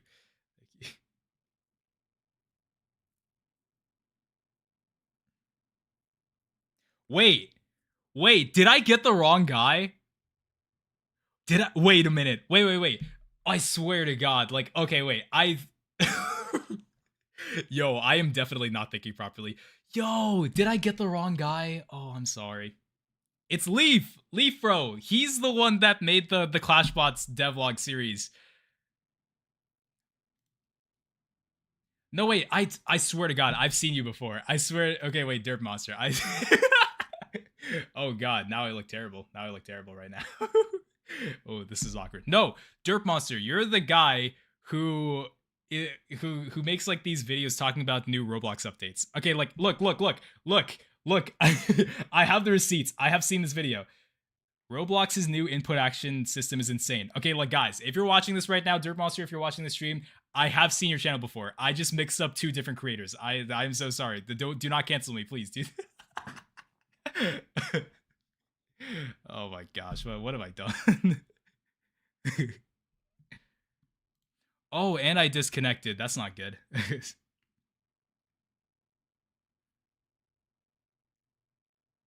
Bro, I'll hop on a stream. You know what, guys? Let's go to his stream. Let's see if he's actually watching me right now.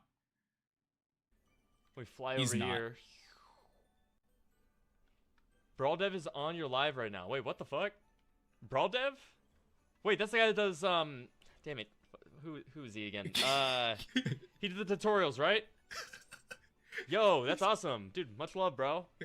He did the tutorials. I'm trying to... Much love. Brawldev, you're watching, bro. Yes, I am. Yes, I am. I'm trying to type in the chat right now. It's not working. Guys, go to his stream. Go to his stream and type... Brawldev. Type, oh, yeah, we got that diamond looking really nice. Hell yeah. Oh, yeah. It's awesome.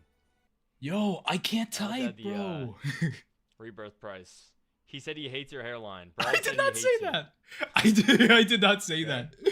Bro. Dude, Brawldev doesn't want the fucking smoke, dude. Brawldev doesn't want a taste of the derp army, right, guys? Derp army. Brawldev raid. Okay, Silius, I don't think he's raiding. New birds versus derps. Okay. What the fuck are you doing? New birds versus derps. Dude, you don't want the smoke, Brawldev. All I'm gonna say. The derps are chronically online. It's nice meeting you, bro. Yeah, it's nice meeting you too, man. Sorry, I see more people streaming. Yeah, for sure, man. Oh my fucking god. We are all here from Brawldev. You had none before. Wait, really?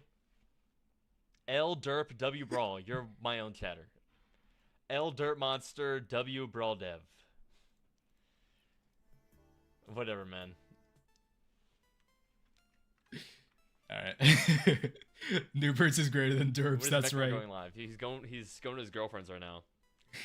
Derp Monster is Brawldev's evil twin. Actually, Brawldev and I have the same haircut. Yo, bro. You guys probably don't know what Brawldev looks like, but I've seen him. Dude, we have the exact same haircut. In fact, I asked for the Brawldev special. Yo, he's right. He might be onto something. Brawldev thinks you're a scary thief who steals thumbnails. Okay, let me just say, that video is completely ironic. That I am not at all like that. Dude, I saw people in the chat were like, oh, he's kind of wholesome. Dude, that's not fucking me. Dude, it was a joke video. Dude, I made it as like a funny little joke. The reason why I stole his thumbnail was because I thought it was like, people would, I don't know, I just sort of assumed people would think it's ironic if I did that. But I'll remove it. I'll remove it if he doesn't like it. Yo. Okay. Alright, I'm dipping out of that stream. Yo, guys, alright, we're done with the raid. Alright, guys, check out Derp Monster 83. Sorry, I like mistook him for a different creator. I'm sorry. You know what? Just for that, I'm going to put it in the chat. Go check out his channel. Derp Monster is a cool dude. And apparently he knows me IRL. He even knows my haircut. He knows what I look like. He knows my face. So like whatever you guys do, do not ask him for the Brawl to Face reveal. Do not ask him. Don't do it. Don't do it. Don't ask him for a Brawl to Face reveal.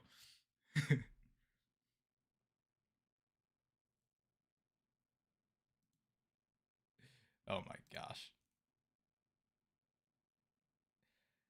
Okay. All right, but guys, let's now turn our attention to the actual boss fight. All right, like that's pretty fun. That was pretty fun. I don't typically do boss raid or what is it? Stream raids. Oh my gosh. Okay, so here's what I'm gonna do. I am going to not showcase this.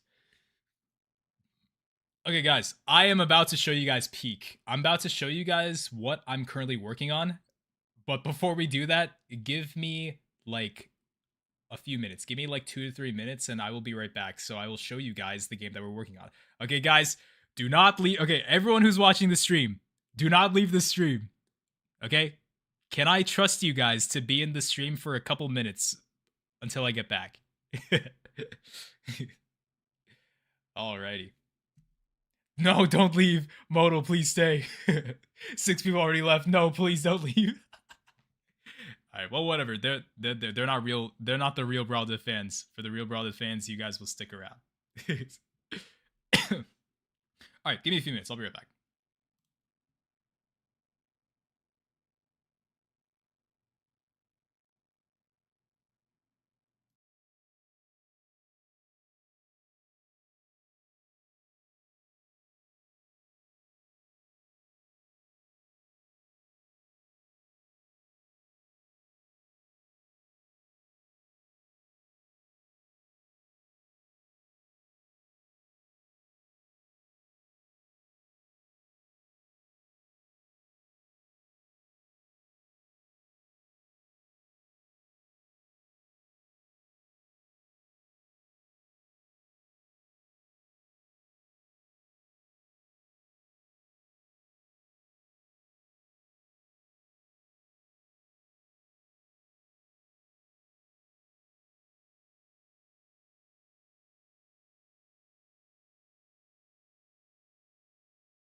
No, guys, what happened? What happened? 79?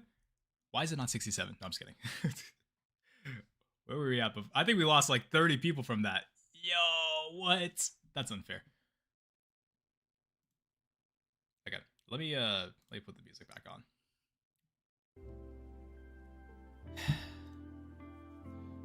What time is it for you guys right now? Is it like really late right now for you guys? Are you guys actually watching the stream at like 3 in the morning? Yo, that'd be crazy. 6 p.m. 5:56. Okay. Oh yeah, we got a bunch of times. 12 a.m. 3 a.m. R3 and A470. I respect it. I respect it. Watching my stream at 3 a.m. instead of getting some rest. This is pay to win. Yo, what are you talking about? Yo, I am the Radeon. Thank you for the $2 donation. 6'7". I said it once in my Steal a Brain Rot video, and I cringed so hard when I said that. Okay. What time is it for me? I live on the east coast of the U.S., so that would be like 5:57 for me. So I think what you guys said is like the same. It's 11 p.m. School is temporary. Brawl stream is life. Yeah, for sure. For sure. That's what I like to hear. Yeah. All right, guys. Are you guys ready to see some peek? I'm about to show you a little demo of the boss that I've been working on, and we're actually gonna make a little bit of progress on this today. That is, if I can actually pull up the studio thing. It seems to be like really laggy right now.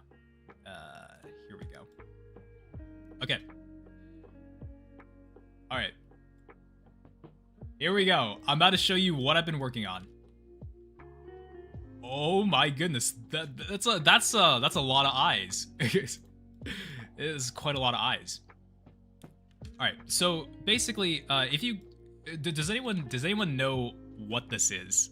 Does anyone know what boss this is? Oh my god, nah. Oh damn. Oh guys, why is there an eye mouth?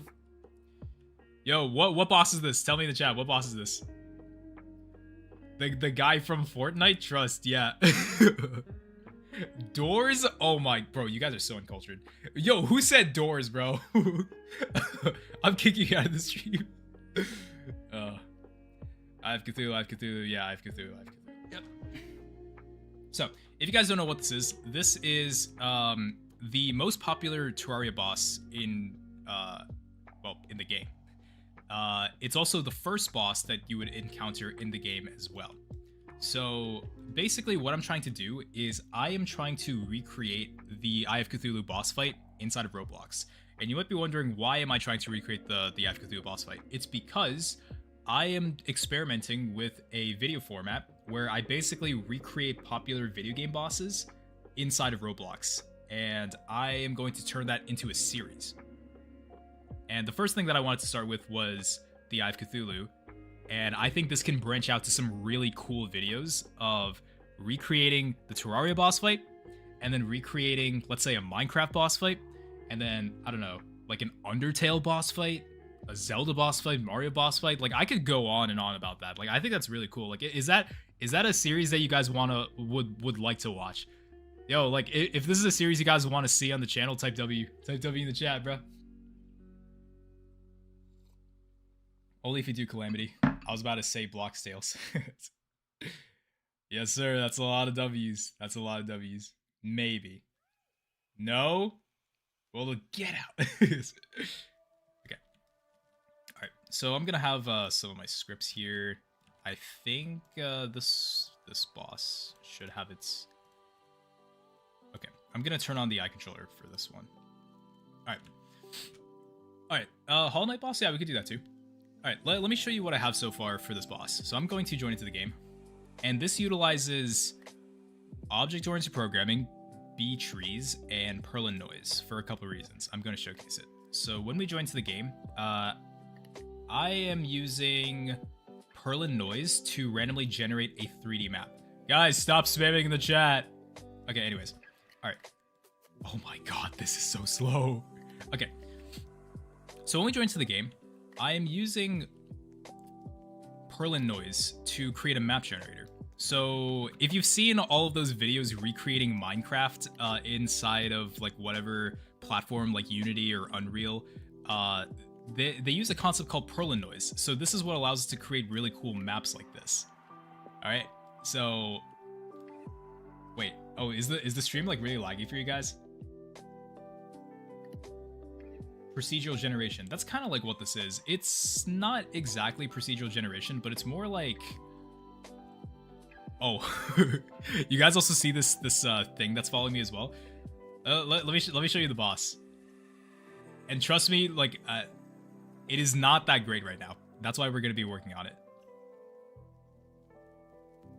Oh wait, is the stream really slow for you guys right now?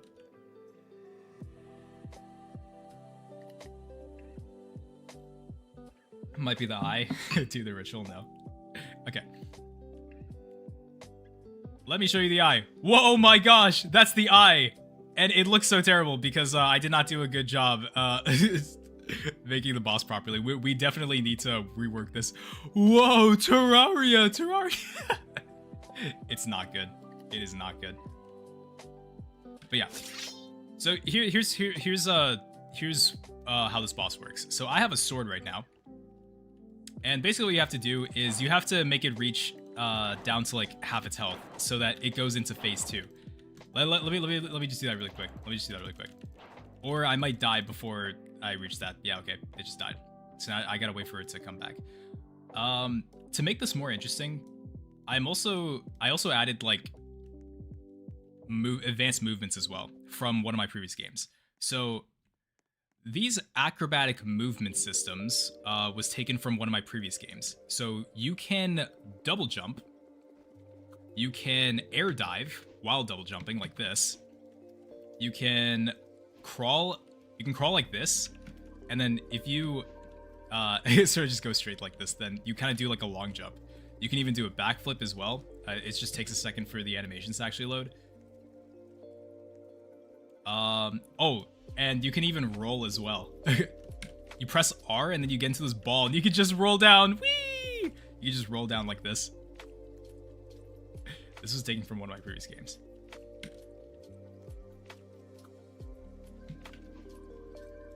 Okay, it looks like wait, is the stream actually lagging for you guys right now? It's like it seems like a lot of you guys are having issues watching the stream.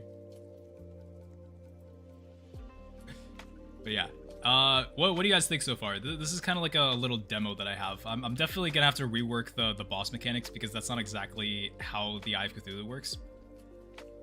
So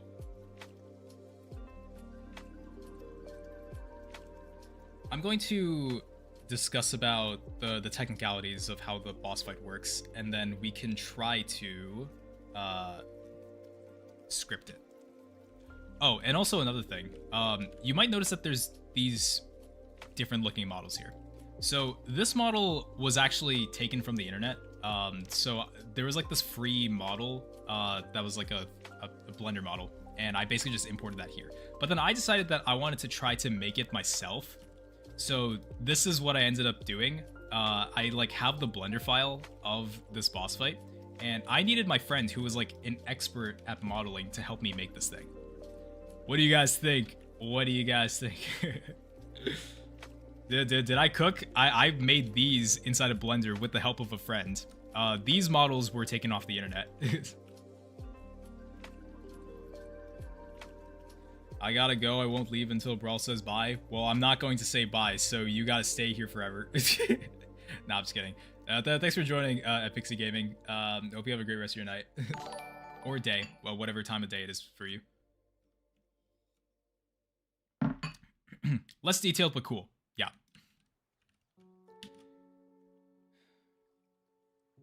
You didn't cook, you baked. I will take that as a compliment. Alright.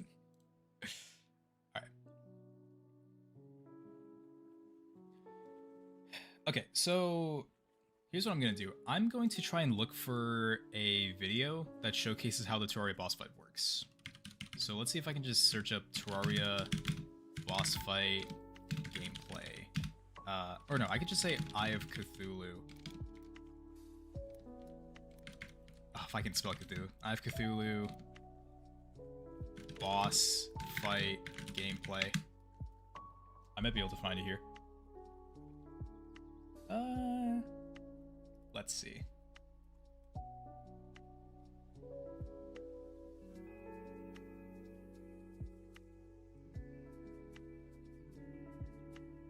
Yeah, this one works. Okay, I found a video that demonstrates it.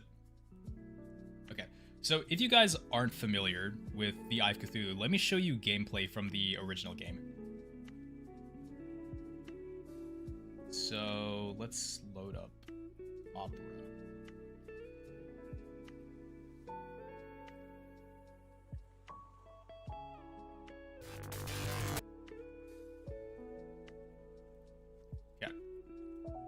All right, so this is how the boss fight works. All right, so we're inside of here, and then oh my gosh, look, we got the eye. So this eye has two phases. You might notice that the way that this is going to work is that whenever the boss is summoned, like the eye thing, it like tracks for the closest player. If this is like multiplayer, then it tracks like the closest player from that boss, and then it goes in that direction. And then once it's in proximity of the player that it's locked onto, then it's going to follow like this orbital movement, as you can see right here. So I think we might have to use some sort of circular motion calculation to make this work. And you might notice that while it's going around the player, it's going to sometimes lunge forward as like its attack. And no matter what, if you touch the boss, then it's just going to deal damage on you.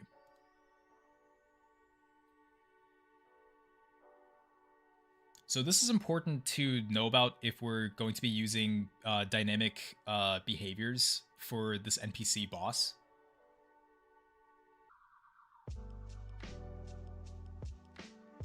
So yeah, it kind of does follow like this this motion here. Circular motion, it lunges forward. Like it doesn't lock onto the player when it lunges forward. So I'm gonna wait for it to lunge forward. Yeah, there we go. So you notice how when it lunged forward, it like went through the player and it's not locking on the player. Like it's not looking at the player. It's like doing the lunge forward. And then once it's done lunging forward, then it's going to lock its orientation back to the player. So we need to utilize probably what is it? There's one for align position, one for align orientation. I think we need to use those two things because in terms of physics, those are like the more modern things to use. Which I know it can be tempting to use like body velocity, body position. Like those work, but those are supposedly outdated. You should not use those for your Roblox games. And then let me show you the second phase. So when the boss reaches its halfway mark, I think this is where it turns into, yeah, there we go. So it does like a little spin. And then you can see that this is the second phase of the boss. So the boss now has an open mouth. It's a lot faster. It also does more damage. And it also just spams like the lunge, as you can see. It just spams the lunge. And it's just going to keep doing this until the player dies. Or until the boss itself dies. It's just going to keep doing this.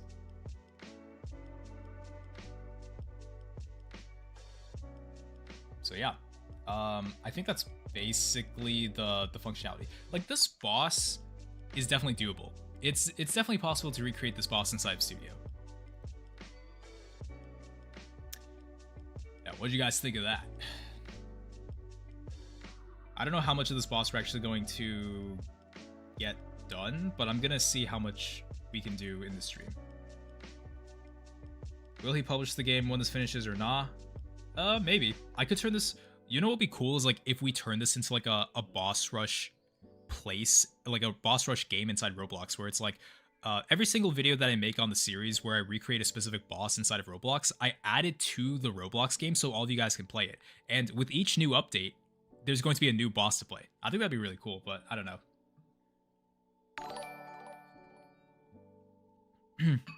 Boss Rush Calamity mention. Fireball, gotta go. Thank you for joining IFL Semi-Pro Football. Hope you have a great rest of your night. C-frame look at add or apply a centripetal force to it. That might be a interesting idea. You should play Satisfactory. What is that game about? I've never heard of that game. Okay. No, we will not use uniform circular motion.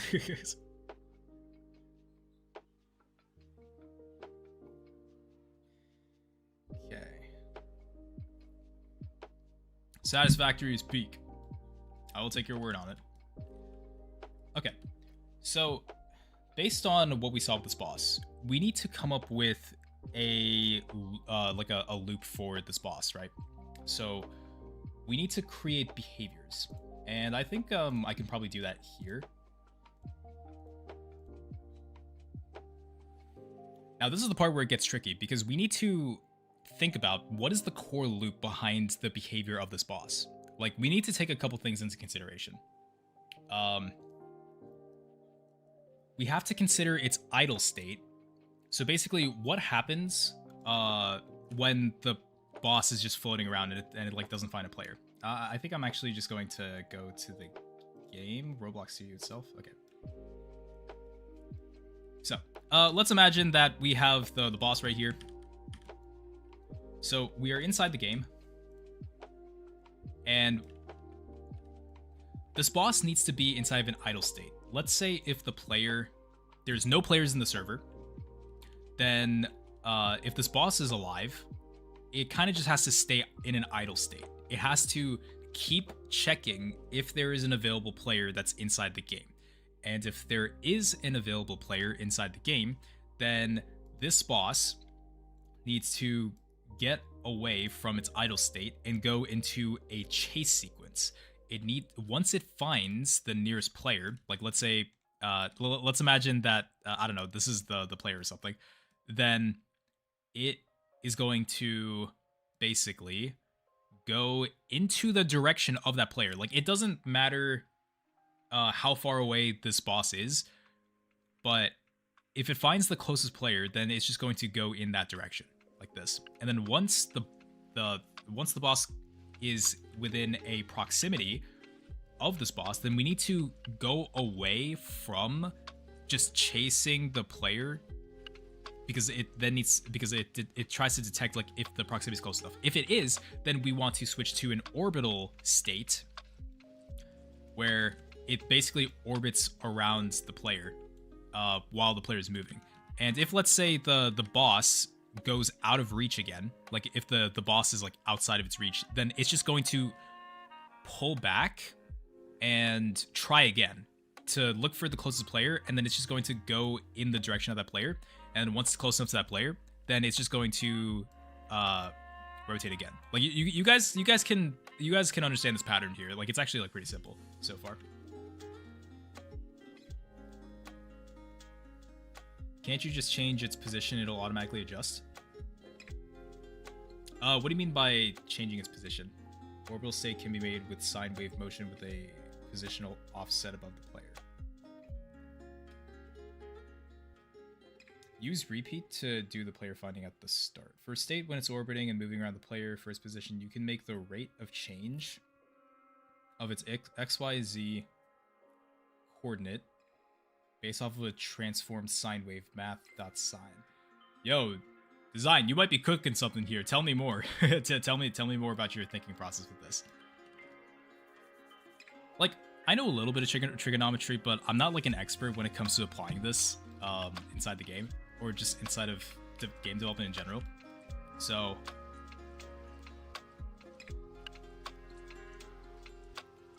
let me go inside of a little script here.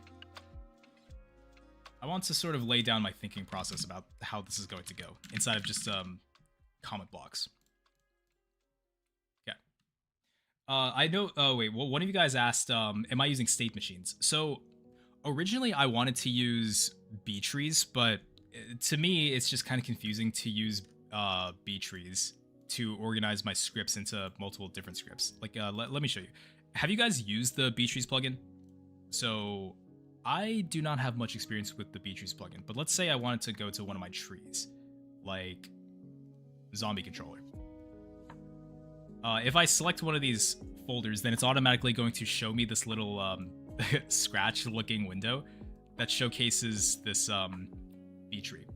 But in my opinion, I think this is really confusing to me, at least. I think this is too confusing for me to have like these nodes, connect them together, have like task scripts, and then individually edit the task scripts to make them run, and then have different, what do you call it, situations and circumstances using these BTrees. Like BTrees are basically a type of state machine. That's like how I would describe BTrees.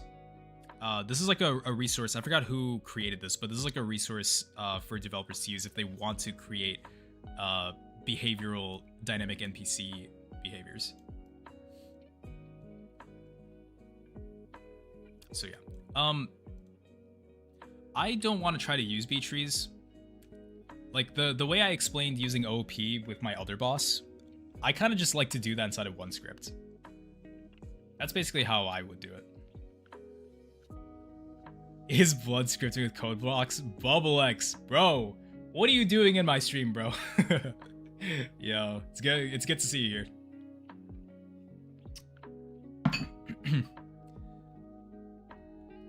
Yeah, but no, I feel like code block is a little confusing for me. I don't really like to use code block that much. I just prefer doing it on side of one script. So here's the approach that I'm taking currently. I have a superclass with a method called find closest player. Then we have like a toggle hurt on touch so that if the player touches, let's say, if a player touches the boss, then that player is going to get hurt by the boss. I'm pretty sure that's how it works anyways. And then we have the Eye of Cthulhu. So this is a subclass of the boss superclass where we create an Eye of Cthulhu instance right here with a bunch of these attributes. So we've got like the boss character, we've got some booleans here, we've also got some connections, and also some base stats like the max health, and also when it the health that it's needed to reach its second phase.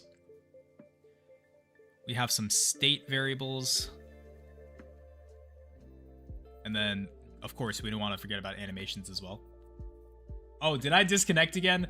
Yo, I don't know why this keeps happening. I'm sorry. This keeps happening to me. All the Europeans are leaving. I mean, yeah, that's valid. I think like for the Europeans, it's like pretty late for them right now. Hey, but this stream is going to forever be watchable after the stream's over. This can't keep happening to me.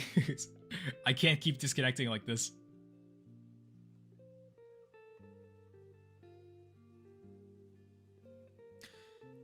Yo, BubbleX, thank you for the 10 bucks. Keep up the work, broski. Hopefully I hit 100k next year too. Yeah, bro, get back on YouTube. Okay, like when is your next video coming out? Okay, I want to see it.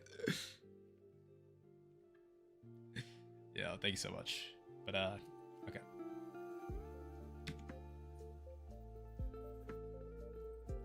Okay, I want to do less explaining and sort of just think about how I want to approach this. A lot of this code is copied and pasted. But let's see. I don't really know what would help me in this scenario. Like I would have to write down states. And also just visualize the tree of how this is going to work. Which I think I wrote somewhere here. Okay, so I kind of wrote it down here. So I'll explain this to you guys and you can let me know if this is good or if you have suggestions of making this better. I want your guys' feedback on this. Okay. So here's basically how this works. We have the main loop. Whenever the boss is created, there's going to be a function that's going to constantly detect the boss's health change. There's going to be a humanoid placed inside that boss, and whenever that health is changed, then it's going to detect it. So if the boss is dead, then basically just disconnect all the connections, delete everything, delete the object as well. And if the boss's health is half, then we want to activate stage 2. So this is something that's going to happen in the background. It's I don't know why I said I put this in the main script. This is kind of just something that's going to happen in the background. So we need to come up with a loop.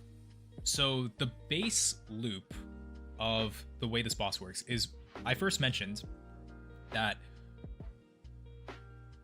in its idle state. So if the boss is not dead, the boss is alive, we need to check and look for the closest player. So if the boss is not dead and there's a player that's inside the game, then we want to search for the closest player.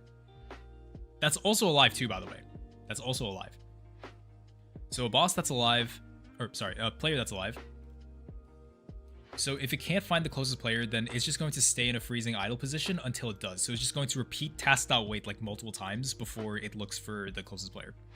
Okay, but if it does find the closest player, so if it does find the player, then have the function return it. Return that player object. So then follow the player in that direction. So follow in that direction as long as the player is alive. As long as that player is alive.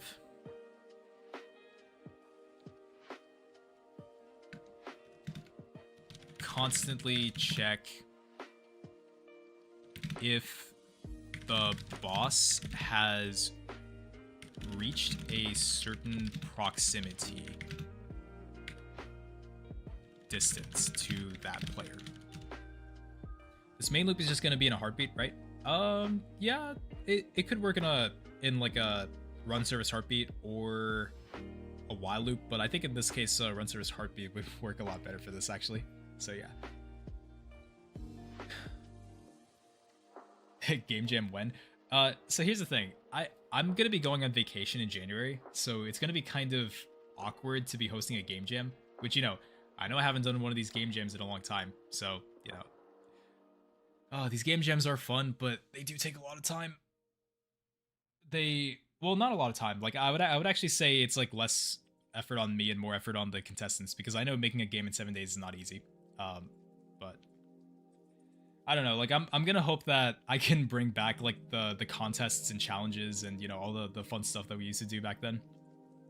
But yeah, as of right now, I honestly don't really have plans of hosting a game jam this time of year, which, you know, kind of sucks, but I'm just gonna hope that, you know, in the future, when, like, you know, my Robux is up and going, then we can have, like, much bigger contests, because these game jams, the prize money is not much at all, and that's because I don't really have a steady stream of Robux income right now to have, like, really great prize pools. So I don't know, I hope the big contests do come back, but as of right now, I don't really have plans of doing that.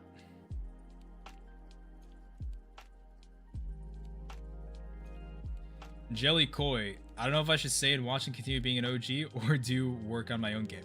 Hey, I mean, like, you're still gonna be in the stream either way, so you can choose what you want to do. I hope you don't start talking in a British accent when you come back from the UK. Yo, that's gonna be crazy. It's gonna be 1 week. It's gonna be 7 days. Like, there's no way I'm gonna be a changed person within those 7 days. Take me on vacation too, please. I might take some photos. Not showing you guys my face, obviously, but I'm in the UK? No. I'm gonna be visiting the UK in January. 7 days can do something to a man, bro. Like, when I go to the UK, first of all, this is gonna be the first time that I will ever go to Europe. I've never been to Europe before. This is the first time. Please don't go to Scotland. Wait, why? What's so terrible about Scotland? Can't be that bad. Husk Zombie, you live in the UK. What part of the UK?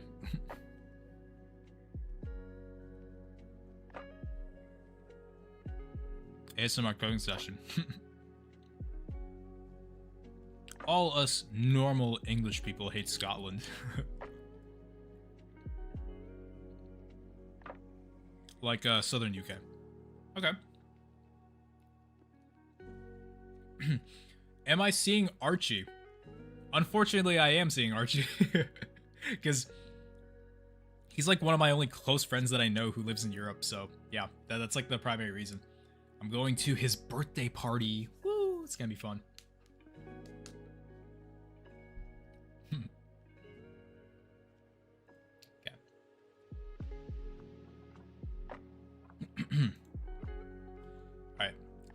But yeah, I suppose going back to this, oh, and I gotta make sure that I don't like get idle disconnected or something. I don't get snow either. Yo, funny you say that. I did get a little bit of snow today. I got like the tiniest bit of snow, like 1 or 2 inches today. Like it was pretty cold.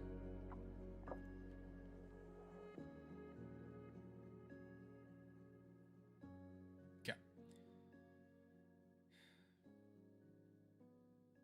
Once you finish this boss, how do you know what you'll be doing next? Honestly, I'm just asking how you plan your game so you know what the next goal is. Well, I mean, typically what I would do is if I'm working on a game project, I would have like a Trello board or have some sort of I guess, what do you call it, planner to showcase all the features that you want to add to your game. And from that planner, you want to break them down into smaller tasks, and you want to assign those tasks for, like, let's say a specific day. And you want to create milestones so that you achieve like a certain thing in a certain amount of time. And also another thing I think people tend to do a lot, and I'm a victim of doing this as well, where like I'm a perfectionist with my code, so I try to make my code as good as possible, but at the sacrifice of not making any progress. So it's okay to make terrible code as long as you can reiterate on that code later on. As long as you're making progress, the progress is going to keep you going. I'd say that's like a really important thing a lot of people overlook. So if your code is ugly, it's okay. Make your code ugly. As long as you're making progress, because that progress is going to give you motivation to keep going. As long as you like go back and refactor your code and whatnot. Anyways, so going back to this. Following the player in that direction, so as long as the player is active, we want to constantly check if the boss has reached a certain proximity distance to that player.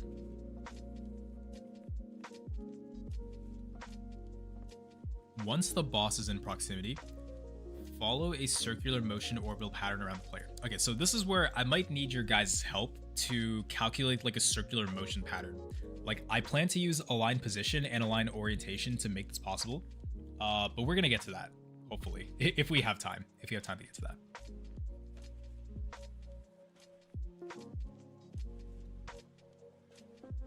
Like one thing I also need to figure out is we have to make this adaptable to where if the boss gets to stage 2, then we need to make the functionality still stand.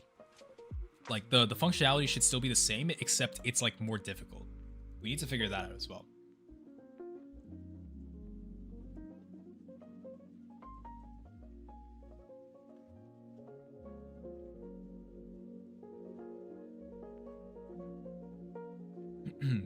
Yeah, pause the tracking loop and make it spin. Yeah, we gotta make it spin when it reaches phase 2. It's gotta like stop itself. There are 67 people watching. Well, I mean, it says on my Streamlabs there's 75. Yo, that's crazy. Why not 167? Why is it 67? Yo.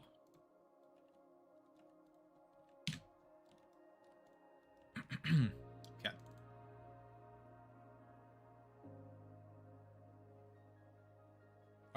All right. What I'm gonna ask you guys. What do you think? What do you think is the best way to go about the dynamic behavioral system of this boss? Do we want to use BTrees? Do we want to use state machines? Because I know there are different types of state machines. What do you guys think would be the best way to do this? Because, as I said before, I'm probably not going to lean towards BTrees just because I think it's really confusing to like look at all the nodes connect with each other, and also how each task is like broken down into their own script. So you have like a million scripts that are just scattered across the board.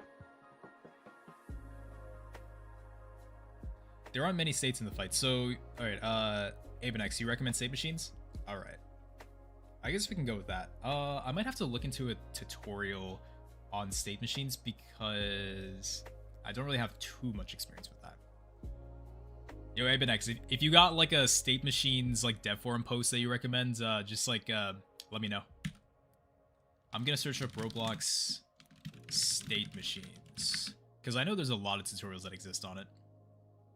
people have even created systems and frameworks, like free frameworks for people to use to make state machines better. Because, like, from my experience, I don't like using block code. Block code or, like, trees, like, visual trees, just make it confusing for me.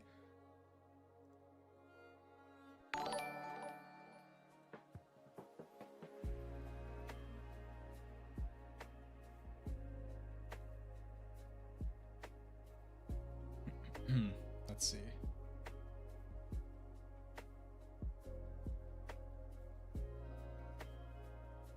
There aren't many save. Yeah, okay. Block code is better for beginners. Yeah, it also depends on your preference too. Sir Brawldev, what is your favorite game genre in Roblox? I don't have an exact genre. Whenever I think of favorite games, I have a favorite Roblox horror game. It's Doors. I absolutely love Doors. I think it's the best Roblox horror game, personally, in my opinion. But no matter what, I hate block code of Roblox. That specific mod, yeah. For phase 2, it's the same thing, but with a modified dash function. Yeah, basically. So it's the same thing. So this is why I'm saying I kind of just want to do the way I did the boss functionality in with Newbert. I want to try to make the functionality similar to that.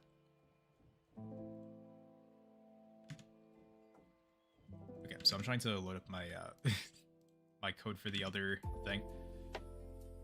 Having a Roblox client turned on and 2 Roblox Studio tabs and streaming at the same time is making my PC really slow. It's making my PC really slow right now.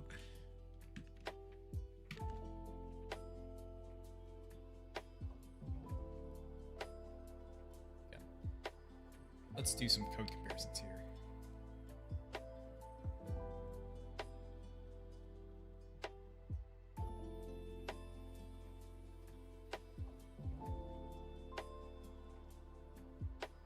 I love Doors. I'm making a procedural horror game right now, actually. Oh, that sounds really cool. I wish you best of luck with that.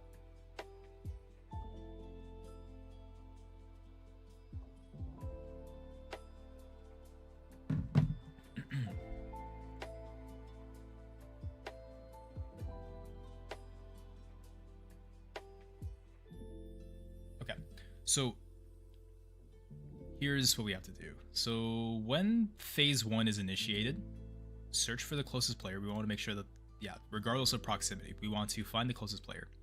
Now we probably need to have some sort of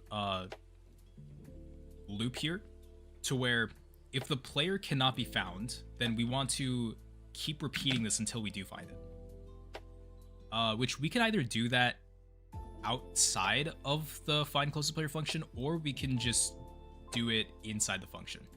So if I were to, let's say, do this here, I would say something like, if not player, then repeat, let's say task.wait 1 until player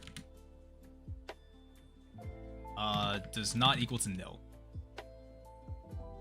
I think I could write it like this. I think this is a possibility. Merry Christmas, Brop16. Merry Christmas to you. Early Christmas.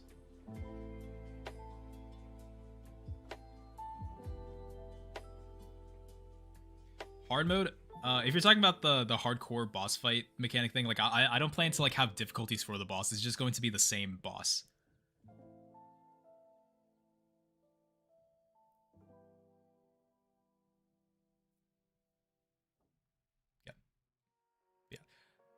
I think this is the part of the stream where I'm going to be talking less, but like I'm still going to be giving my thoughts as I'm working on this thing. Find closest player.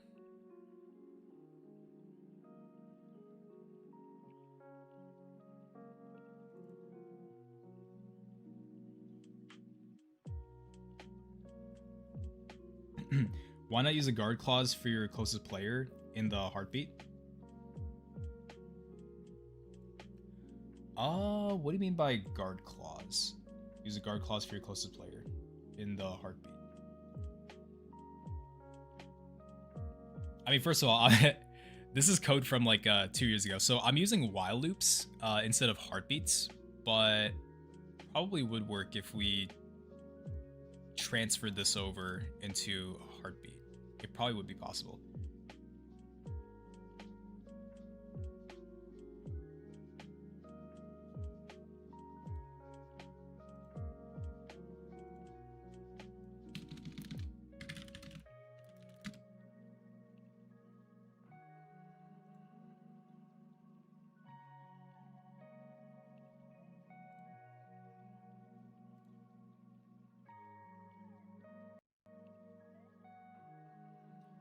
Love your videos. Thank you so much, Mark Pro Channel. Okay.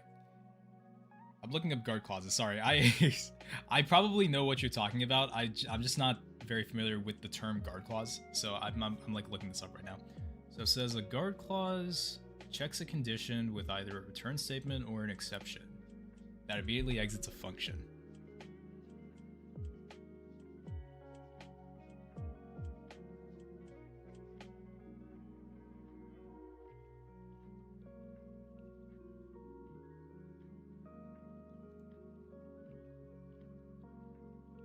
Ah, okay. I think I'm starting to understand this a bit.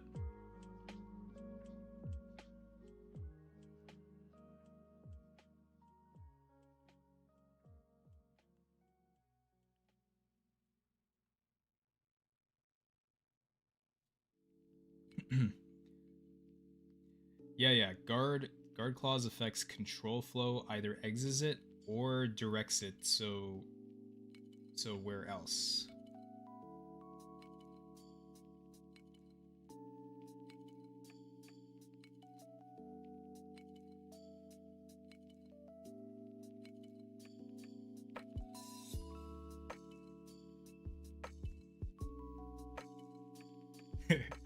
Complicated way of saying an if-else statement. Yo.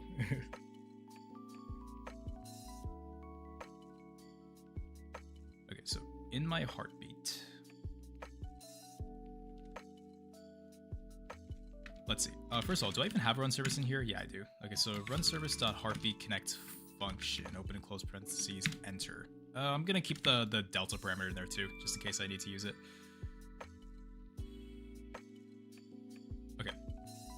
Let's call this the main loop. We also want to probably say local phase 1 connection. Phase 1 connection equals run service heartbeat. So that way, how this is going to work is when we do the player health detection and goes into its second phase, then we're just going to disconnect the connection and then it's going to stop running this. I think this is a good way of doing it. Oh, no, I don't want to do that. So what did you say? You said if not closest... Oh, yeah. If not player, then... What did you say? Keep it in the beginning. If not closest player, then return end. Okay. I'm pretty sure this is like, what do you call it? Like an illegal naming convention to have it in one line like this. I think it just comes down to personal preference though.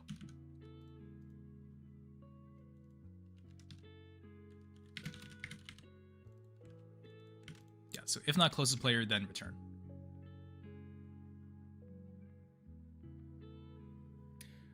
But don't we have to make it so that... Oh, wait. So do you want me to add this as well to here as well? Design, is this what you're asking for? W-brawl. I hear you guys.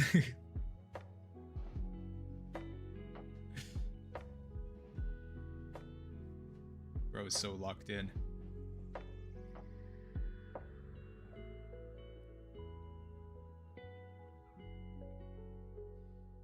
Use your elapsed to make it so it checks every 1 second or something.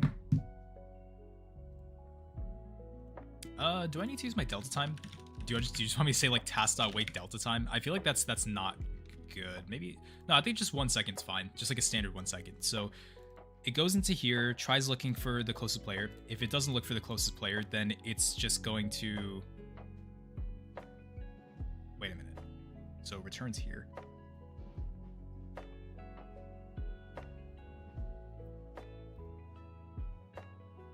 Wait a minute. I hope I'm understanding this correctly. Find closest player. If the player doesn't exist, then it returns. So when it returns,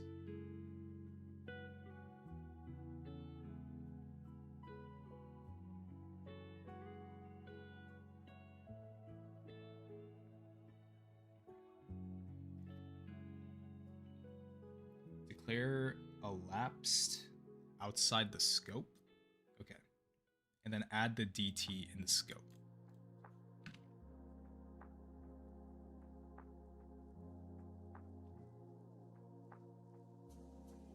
Declare elapsed outside. Wait a minute. Sorry, I'm trying to figure out how this works here. So local elapsed is equal to nothing, like 0. I'm guessing. Elapsed is gonna be 0.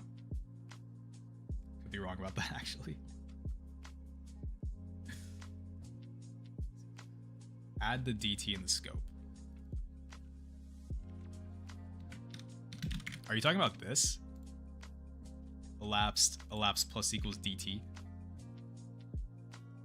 I might be butchering this like so hard right now.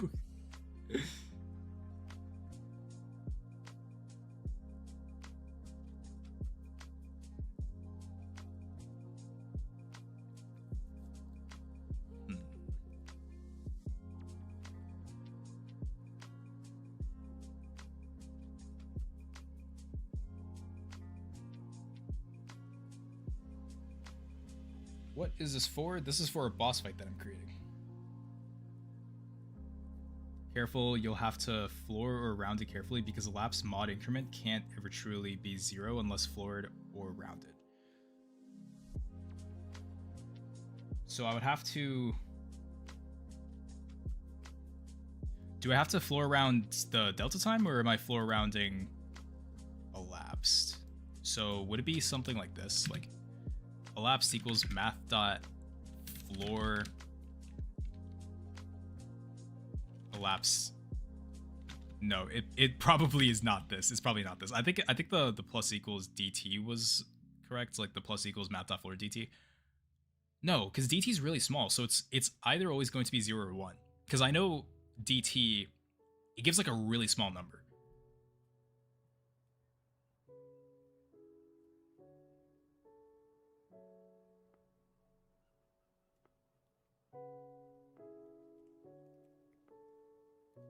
So that way you're only updating the closest player variable every second. I think I kind of get it.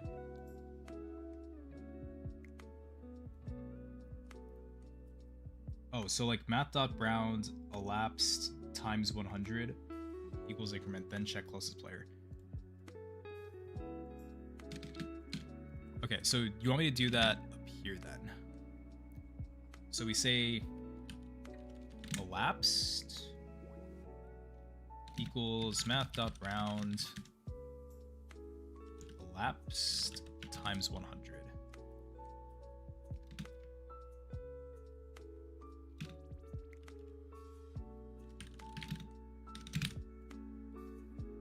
Wait a minute. Oh, wait. DT?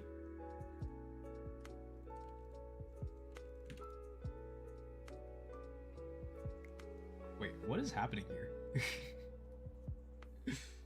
Closest player should be defined outside the heartbeat. Update every second in the scope. Closest player should be defined outside the heartbeat.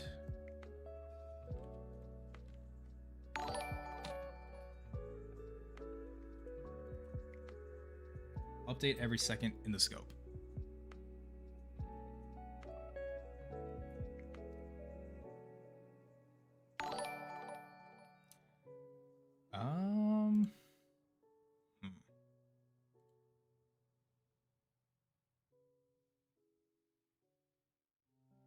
elapsed in the scope is just plus equals dt.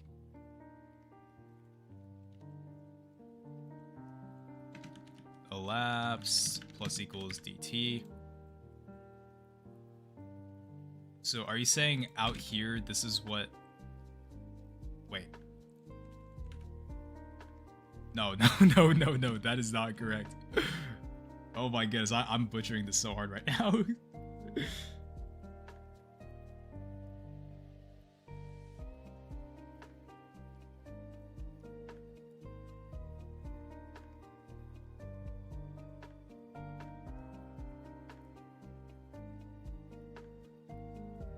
If math.round elapsed equals 0, then update the closest player.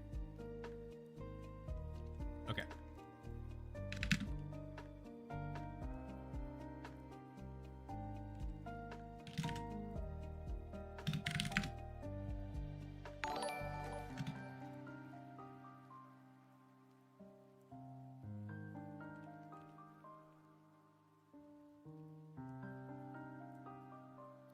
DJ Nikes, thank you for joining the stream. Alright, go to bed for real this time.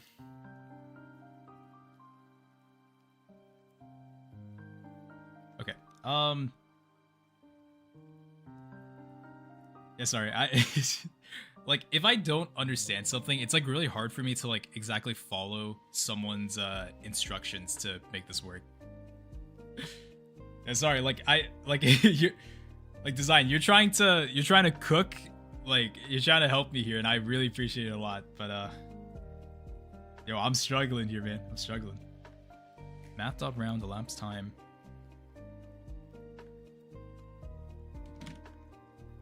Percentage 1 equals 0, then update closest player end.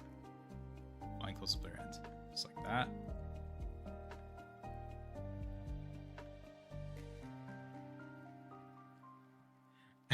I could totally call and show you how I do stuff. Maybe makes for good content. Good content on the stream. I mean, I don't know. What are we thinking? Is bro about to come onto the stream and teach me how this works so that all of you guys can maybe learn about it too? I have no idea.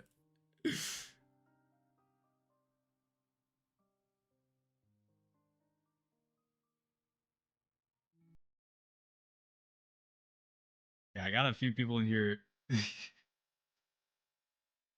I don't know.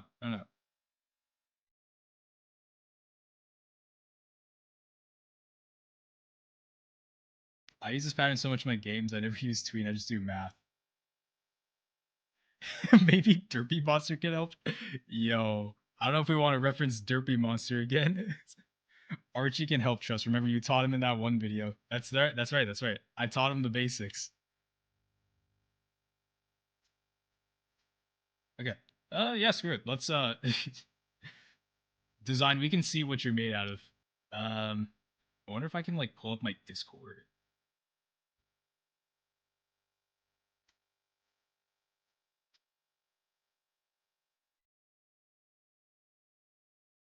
Yo, Design, send me your your design? Okay. Let me add you.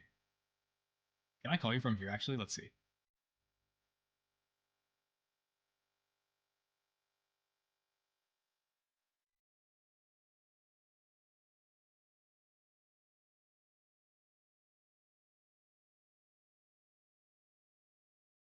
Oh, you gotta accept my friend request. Alright, let's do that.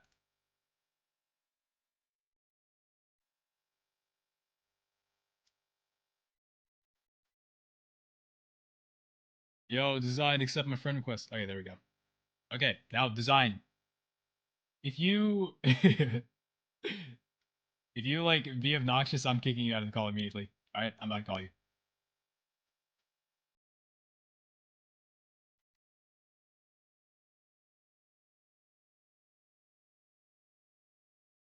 Yo, hello? Yo, what's happening? Hold on, wait. Let me change my speakers. Okay, I think I can hear you now. I think the stream can hear you. Okay, alright, perfect. Let me share my screen. Alrighty. I think I can change my let me pull up Discord as well. Dude, I have browser Discord and it's so laggy. Wait, hold on.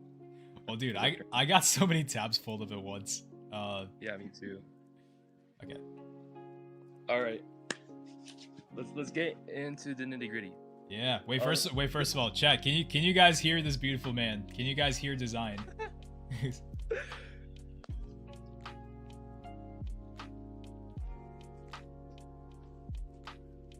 All right. Yeah, okay, everyone can hear. Everyone can hear. We good, we good. So this pattern I'm talking about is I use it a lot. It's if like with the UI I do pre-render, if it's server I do heartbeat. But for your case it's obviously going to be heartbeat because it's server. And I'll kind of show you my thought process behind it. It's a good case where I use modulus. I think I actually used it recently. Not here. Anyways, so in my game, which I'll show you real quick actually, it's not done yet. It's just it's still a work in progress. But if you walk out here, you'll see this thing and its eyes are shaking, right? Yeah, I see it.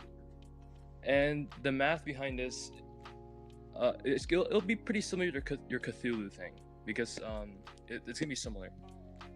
Basically, I could pull up this right here. Oh, perfect. It's already in here. Okay.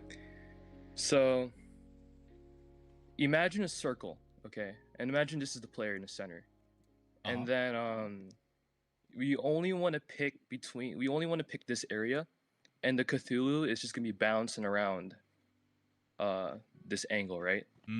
Yep. So in radians, this is just pi over here, and this is just 0. So if you're ever gonna change the position, let's say we're just gonna pick this point here.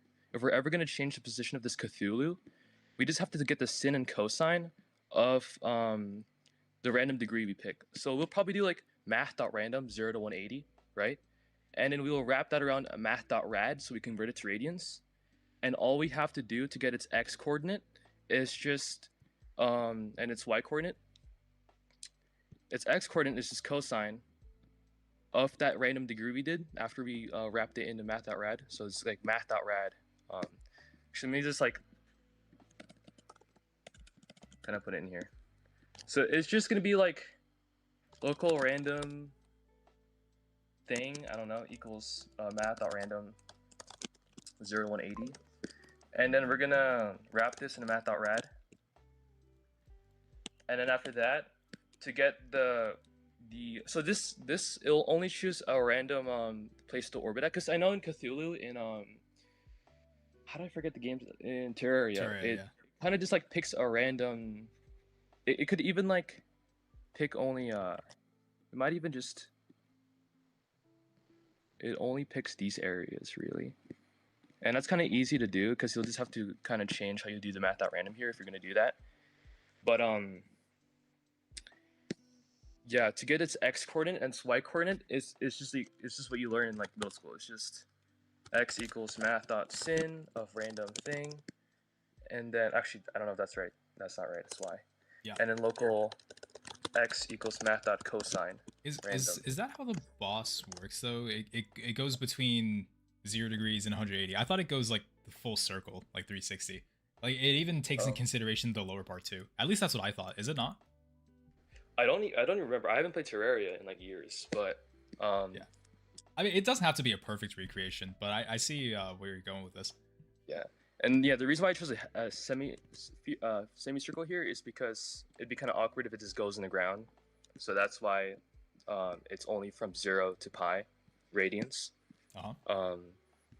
But you can kind of see this in action here, where I pick a random direction. You can see it's rotating around. That little dot there is picking random rotation. Yeah.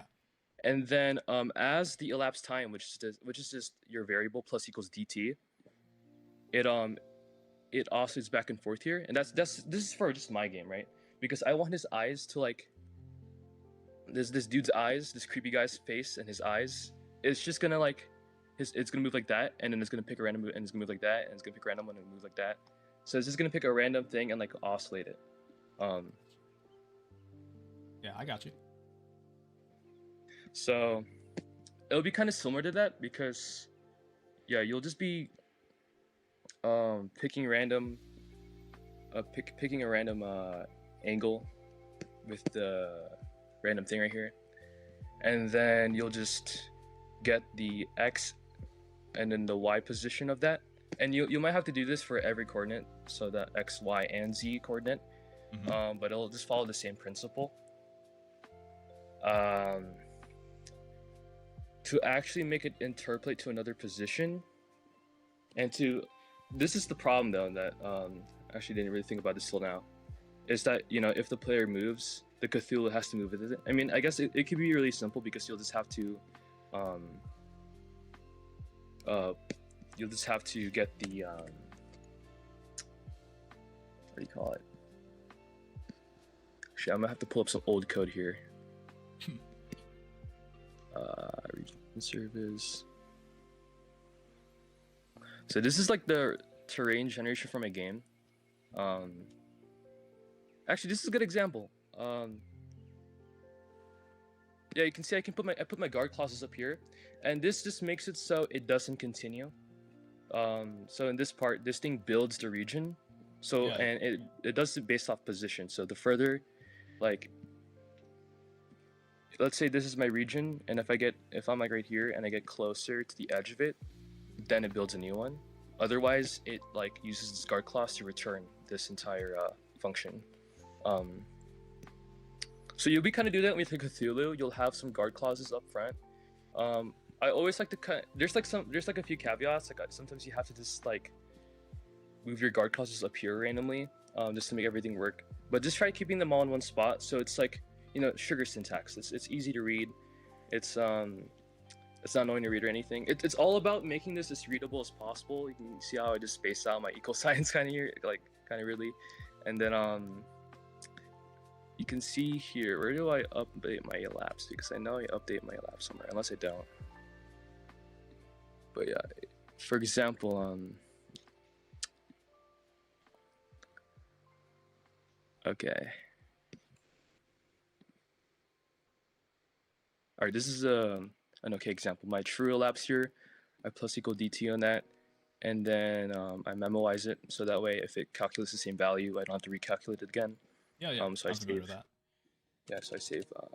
This is a declarative framework, which is it's just React. If you don't recognize the this part right here, this is pretty looks like React.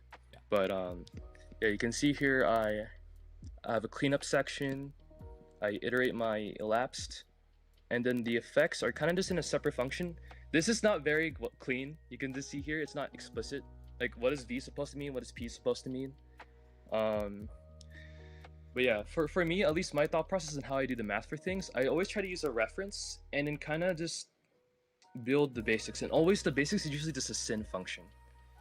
Like when I start off fresh with something new and it has something oscillating, it always has to do with sin or something else. When you start off with sin though, it's kind of weird because it's periods every 2 pi, which will be like right there. And usually we want to map it to 0 to 1.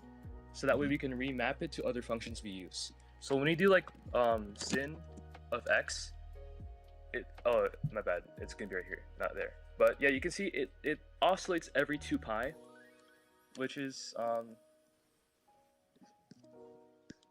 over here to here, and it's awkward, right? It's too far.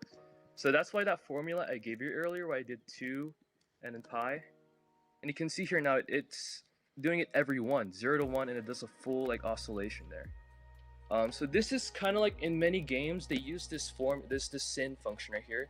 This is the core for a lot of games with like oscillating movement, or even if like the rate of change of it changes, which is I'll kind of give you an example here. So like in what's it called? Damn, I can't remember anything. Papers, please citation. So let me look for a GIF here. if this would play or not. Let me do GIF.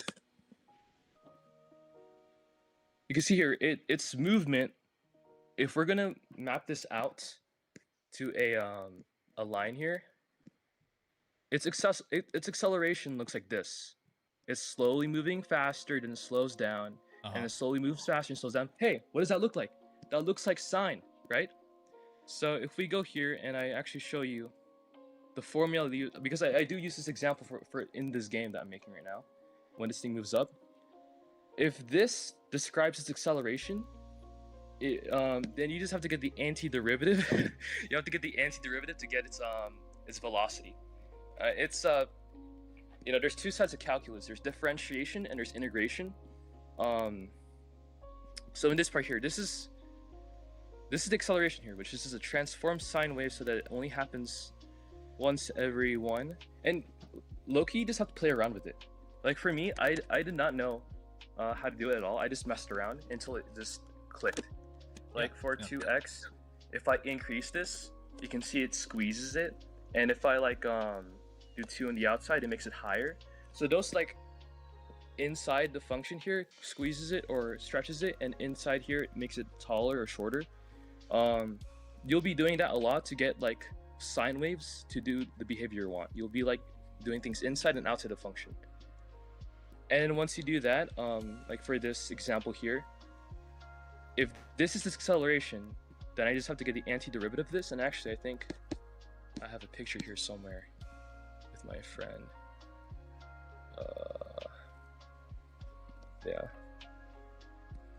Yeah, this is the math behind it.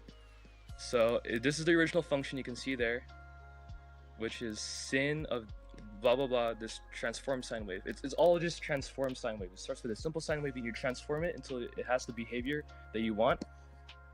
And then I get its antiderivative, and it's honestly one of the easiest antiderivatives in my entire life, low-key.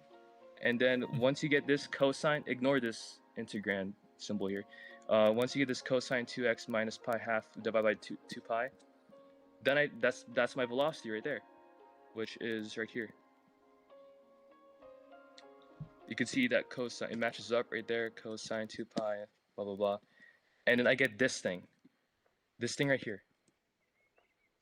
So this thing perfectly describes how I want this ticket to move. I can adjust how many steps there are. So you can see there's 2 steps. There's one. There's I believe 3 points of concavity, or in other words, there's like this like endpoint here. So there's 1 endpoint, 3. There's 1, 2, 3, 4. 1, 2, 3, 4. And you can see the math actually being used here. Math.cosine 2 times elapsed blah blah blah, and I just joined it, right? So yeah, that's my process. To start off with a sine wave and change its stretch or squeeze, change its height, and you can get this function, and you can just translate it into code, and you'll always have to use elapsed, and boom, you can have super cool effects. Like I believe if I play the game, you can actually see this ticket work. I'll just need to make sure that I have a tag on my cardboard. Actually, no, over here. Yeah, a lot of this is still gray boxed. This is not done at all. Dude, like, sorry, I'm laughing. I just want to like say one thing. Is like, dude, I genuinely love the way you explain things so much, because like you're speaking in like a whole nother level of math that like not even I understand. And like a lot of people in my chat can also agree with that too. I kind of feel like I really like the way you approach things. But do you think there might be other ways to recreate something like this that doesn't really involve calculus? Because I didn't imagine calculus was going to be thrown into the mix here. That's just a special case where calculus is used. In most cases, you'll only ever have to just mess with a sine wave and translate it. For the eye shake here, I just transformed a sine wave here. This is just if I could find it, or maybe not. Oh yeah, it's just right here. Math.sin, I used a bit of cosine as well. Because, you know, The general rule is sin gives you the y-axis, cosine gives you the x-axis. So if you ever want to get like the if you have a circle here and you just want to get and this is your thing right here. If you want to get your x-axis, that's just cosine. If you want to get your y-axis, that's just sin. So sin of whatever degree you're using, which is this theta. Theta is like degrees. So it could be radians. In Roblox, in the calculator you can translate between radians and degrees. It's in game development industry. It's just always going to be theta. I mean, it's always going to be radians. So sin of theta of whatever degree you choose gives you this length here, right? And then cosine of that same thing gives you this other length here. And you can use this to set the position of the Cthulhu in any degree you want. So like if you had what's a better way to draw this? If this is the player, and you just want the Cthulhu to spawn somewhere, all you have to do is pick a random number between 0 to 180, wrap it in math.rad so that way it's translated into radians, and then just get the sin and cosine so you get the x position and the y position of where the Cthulhu would be. And then you can go crazy with it. You can change this degree. So let's say the random degree we chose is 30 degrees. We can use this heartbeat to interpolate the degree to 60 degrees. So this way, the Cthulhu is moving across the thing, right? Obviously, this is not the right position. This is 90 degrees, but you kind of get the point. And you just have to do cosine and sin again to get the Cthulhu's X, Y, and Z position on where it should be. So you're gonna use this approach probably with your Cthulhu to make it move around and bounce around and stuff. You'll just pick a random degree and you'll be changing that degree, and somewhere you'll have a function which gets the sin and the cosine, so you get the X and Y position of the X, Y, and Z position of where the Cthulhu should be, and you'll just be updating that every frame. It's not gonna be that intensive at all. Like with my game, the only part where it really gets intensive if you have a bajillion parts and they're slightly transparent. Then that's where there's gonna be a problem with you can just use your micro profiler and just check if there's any problems. But with me personally, whenever I use this approach, and it has something that's transparent, then I have a problem with performance.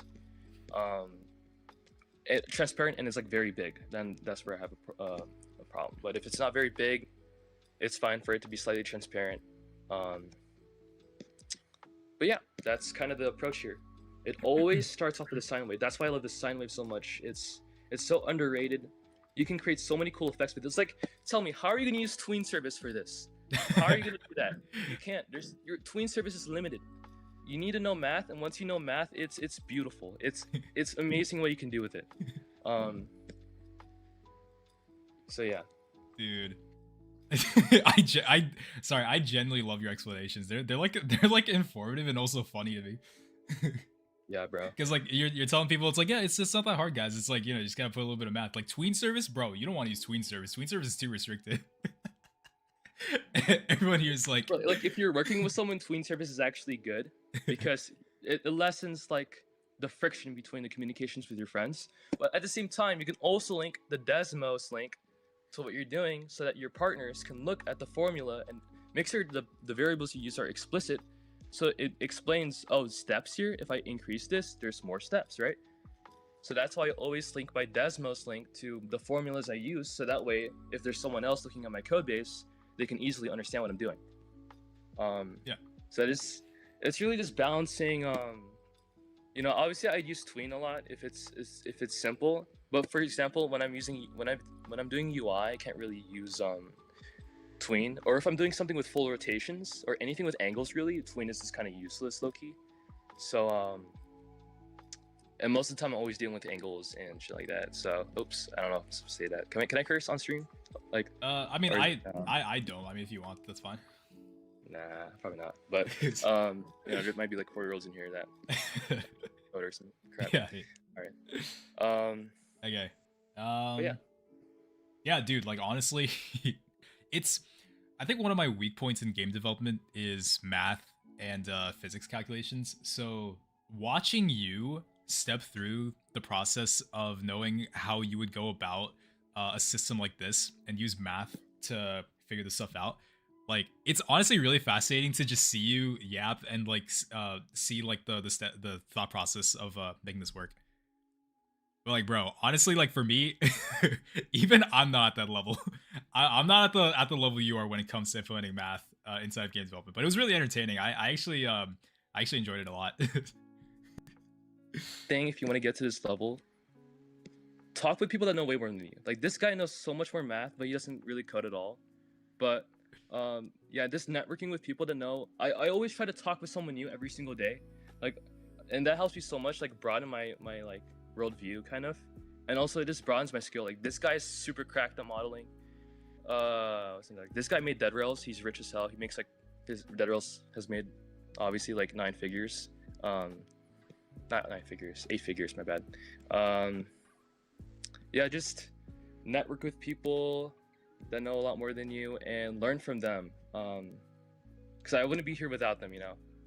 Like, a lot of this, like, I showed this guy this because I'm like, man, this, you taught me this, thank you. Like, so yeah, this is kind of how I go about it. Just learn from other people, and for like the Cthulhu thing, it all just starts with a sine wave, and you just transform it, change squeeze, the height. I know I kind of say that a lot, but sometimes you gotta say things again and again to like reinforce it more, so that, because you know, people need to be reminded. But yeah, Of course, bro. I think this is actually inspired me to try Desmos and think about my math calculations here. I think I need to like refresh on some math stuff as well. Yeah, for sure. Yeah. Okay. I Okay. mean, that's pretty much all I have to say. Yeah, I mean, yeah. dude, like, I applaud you for giving your TED talk here. It was really entertaining. I really enjoyed it. Yeah, bro. Yeah, thanks for having me on the stream, dude. I appreciate it. Yeah, of course, man. Yo, guys, let's type W Design in the chat for his amazing TED talk on math for game development. I appreciate it. Yo. All right, I'm head out now. See ya. Thank you. Take care. Alrighty. So what did we think about that, guys? Did did you guys' brains get melted by that? I like kind of understood. I kind of understood the what he was going on about with like math.sign. You gotta choose like your coordinates accurately. It kind of goes in like a motion that's like half a circle. It's like from 0 to 180 degrees.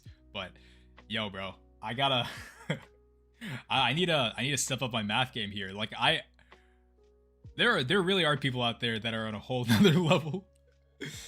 Yo.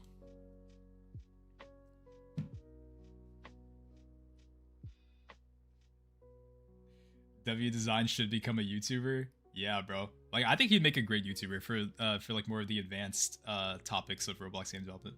I think he could do really well. He has a good voice too.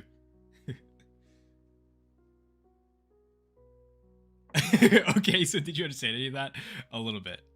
It was a little hard to follow, but yo, it was really entertaining too.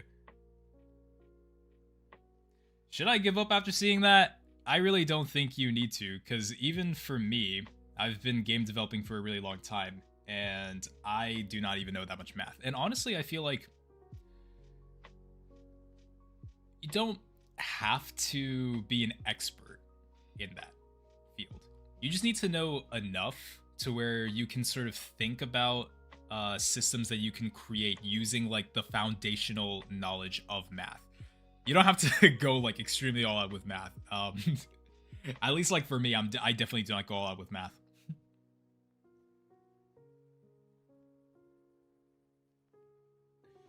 For the last time, the Cthulhu doesn't go around the player. Well, if it doesn't go around the player, how does it? Like, does it? Wait, no, it does go around the player, does it not?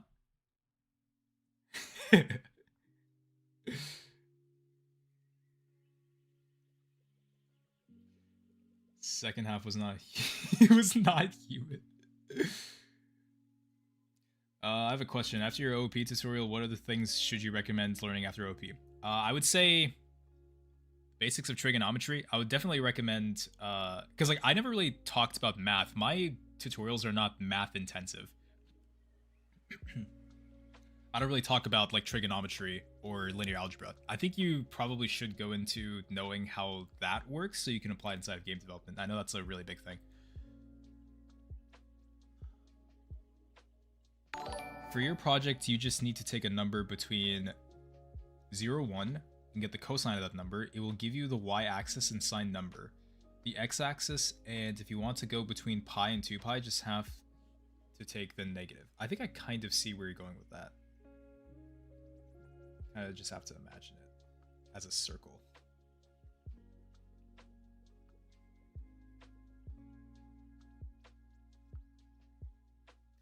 Did you see Derp Monster 83's new tutorial? Yeah, we actually reacted to that not too long ago.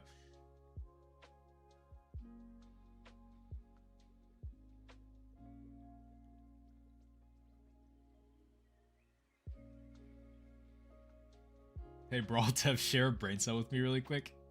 Yo, I'm trying, bro. I'm recovering from that lecture. I think all of you guys are as well. What university did bro pass from? I saw comments of like, yo, this guy must retain the soul of Isaac Newton, but in like a different body. Like I was looking at the comments while he was explaining. It was so funny. Bro, pass the neural link, yo. Bro, should I record Eye of Cthulhu's actual motion for you? I mean, if you have like a link to the video, you can just show me, or if you want to record it, if you're like playing the game. I don't know, it's up to you.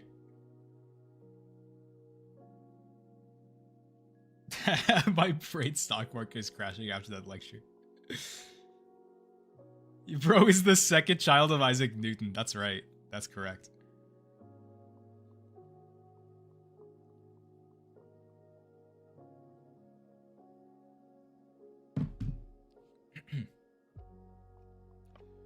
But yeah, I think I might have to seriously study on the way I'm gonna handle circular motion to make this work.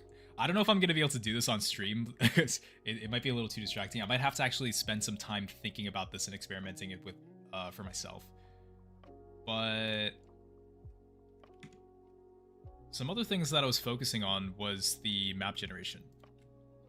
I can show you guys my map generation script that I had here. I basically just followed a tutorial for Perlin noise generation, which I can actually show you guys. Hold on. Let me disable these. Okay, I think you guys can see this.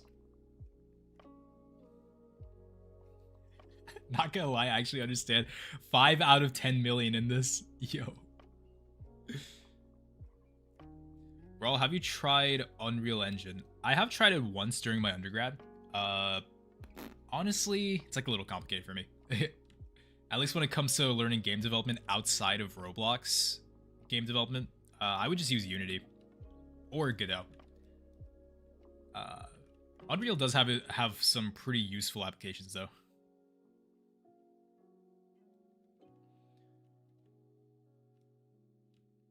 Like, I know the basics of scripting, but, you know, I'm horrible with math, but you'd say math isn't used a lot, right? I think it really just depends on the type of game you're making, because, like, the games that I've made in the past, I didn't really have to use that much math.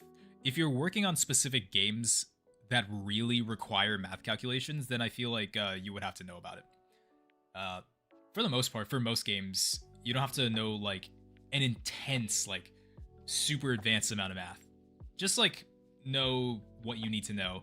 Like, you got to know your trigonometry, your linear algebra. You don't have to like be super advanced in those things. Apparently calculus is used in the game development, but I would say calculus, I could be wrong about this, but I think it has small use cases with game development, at least compared to linear algebra and trigonometry.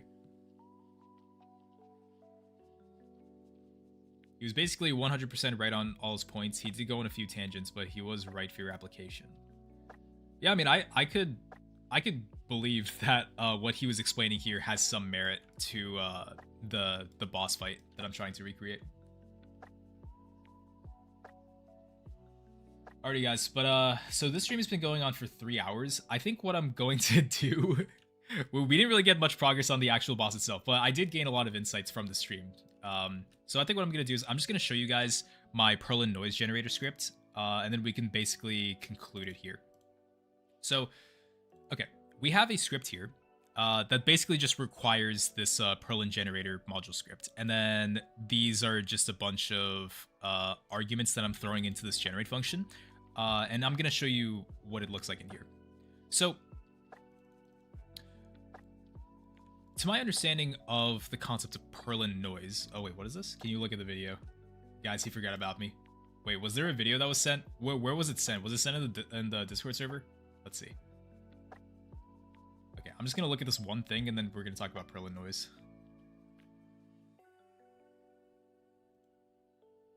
Where was it sent? Where was it sent?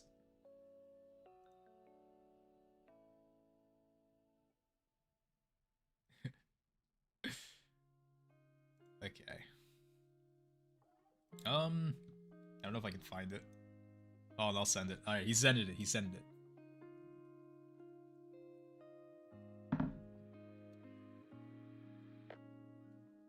Brawl, do you have a framework that you use for your games, or do you suggest having one? I would suggest, this is really helpful when you're starting a new project, is that if you create systems that are literally drag and drop, then you can make so many games at like a much faster rate. I would advise, if you are making games, that you create systems. And the best case scenario of having framework systems is that you can make it as easily drag and droppable to your other projects. And I just think that's a lot more beneficial. Okay, you pinged me? Alright, let's look at the video.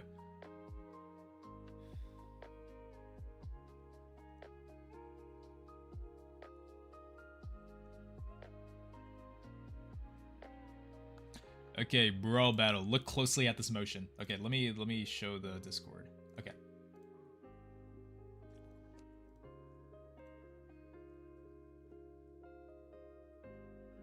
Gonna try to go full screen here. It's really slow right now. Okay, here we go. Wait, what is that? Brother, you got a lot of mods going on in your Terraria game.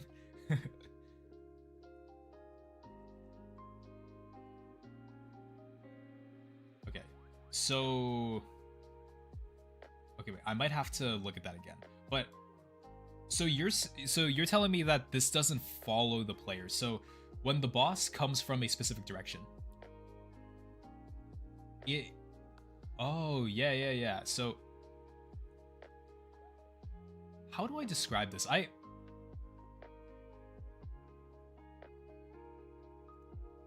So when it comes into motion here, it goes in the direction of the player, and then it kind of just slides. So it doesn't like go in a circle, but instead it kind of just drifts off, and then it just goes straight. At least if I'm understanding that correctly. I think that's how it works, unless I'm dumb. Goes in a certain direction, and then okay. I think I'm sort of getting what you're trying to say here. I'm sort of getting it.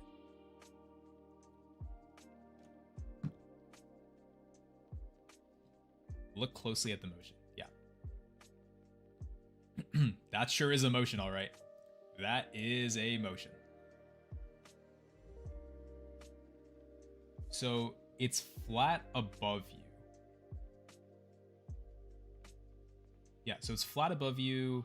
It doesn't follow you. It just rotates around you. So basically, yeah, when it comes from the right side, it's a smooth lerp motion. So it goes in the direction of the player, and then as it's going left, it's just rotating its head around the player. So point... Okay. Aside from the dashes. So how do game... Oh, wait. It targets a player and sets a circle around them. So, yeah. Roald, how do games like Blue Lock Rivals achieve no lag? I've never played Blue Lock Rivals, so I don't really know the answer to that. But goes along a flat plane with an offset to be above the player. Never rotates itself, but rotates its head to face. Yeah. So that's what I'm referring to. So it's like it rotates. Yeah, it just makes sure that it locks its front side to the player at all times as it's like drifting from right to left of the player.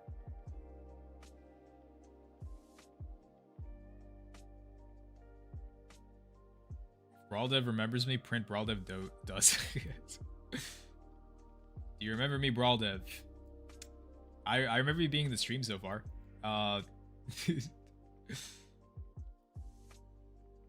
Yeah, no calculus involved. Yeah, that's what I'm saying. It's like sometimes when you're trying to look for a solution to a problem, you don't always have to try and look for the most complicated way of doing it. That is a way of doing it. And I'm very fascinated by certain methods that people use.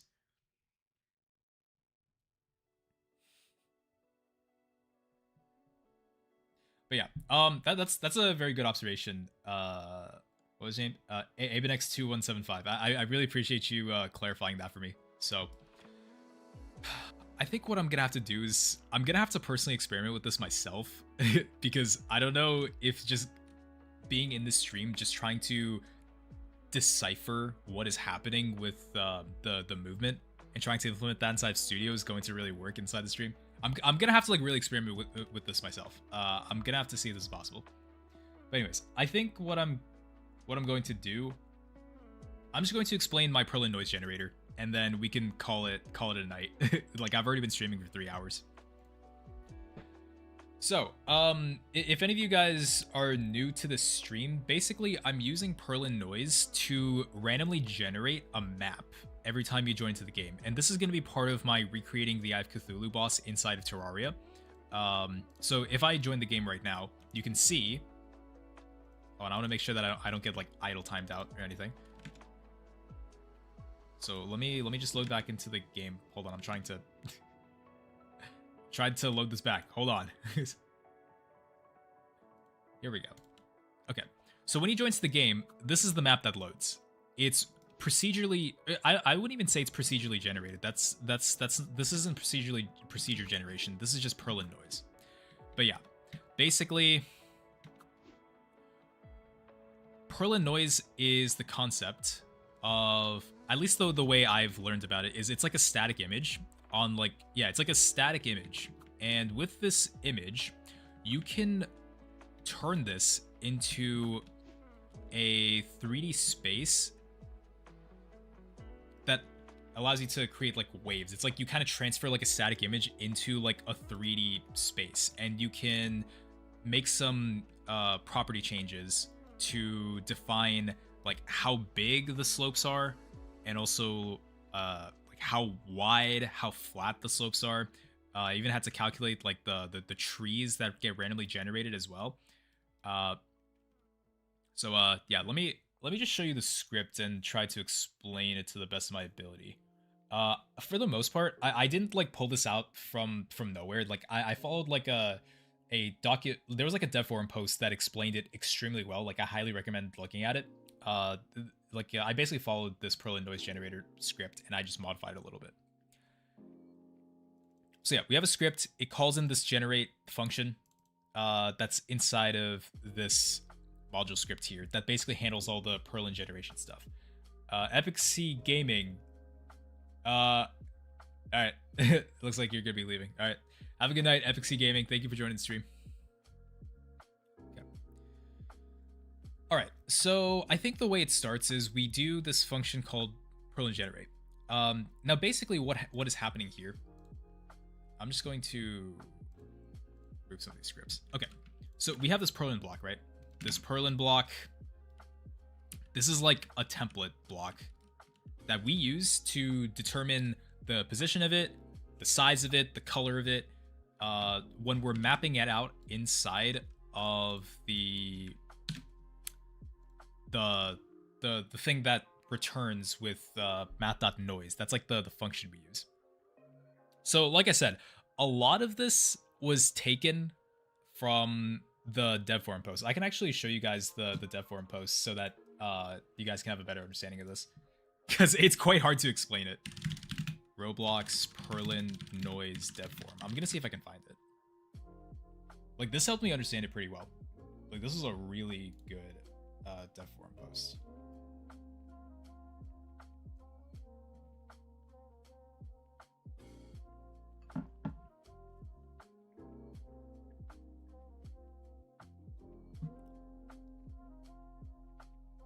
Nope, it's not this one. I will find it. I will find it.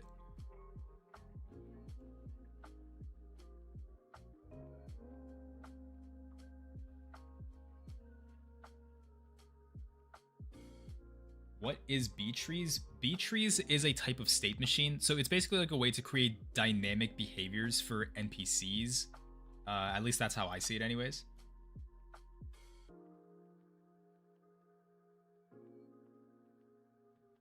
Okay, I found the dev forum post. This is such a go to dev forum post that explains how it works.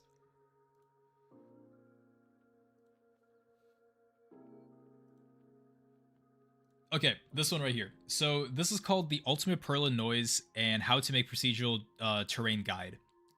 This is created by Lucky Echo. I highly recommend giving this a read. Like, this explains Perlin Noise very visually, in like a really easy to understand way. Well, somewhat easy to understand way. If you want to utilize the basics, I would follow like maybe up to, let's say, chapter 6, 7, or 8. But this explains it very well. So if you want to get into knowing how Perlin Noise works, I highly recommend reading this dev forum post. So like, it explains how there's a built-in function called math.noise. And then from this, you're able to generate maps using a bunch of parameters that determine the size, the shape, and the position of each of the numbers that are going to be within this noise that's generated.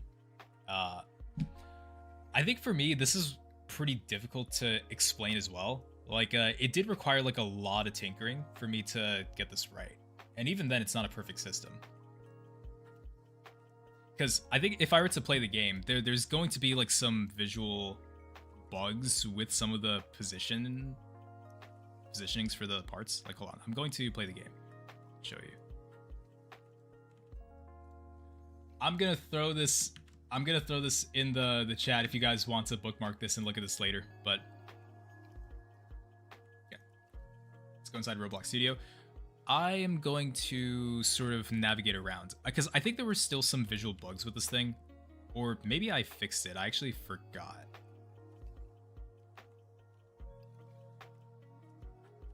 No, it actually looks fine to me. I thought it was broken. Maybe I'm just like misremembering like a different feature that I had. Okay, anyways,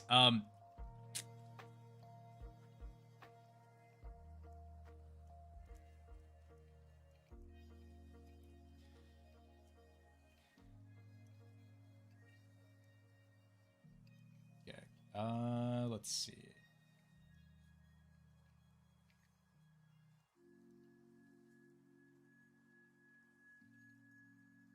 Yeah, no.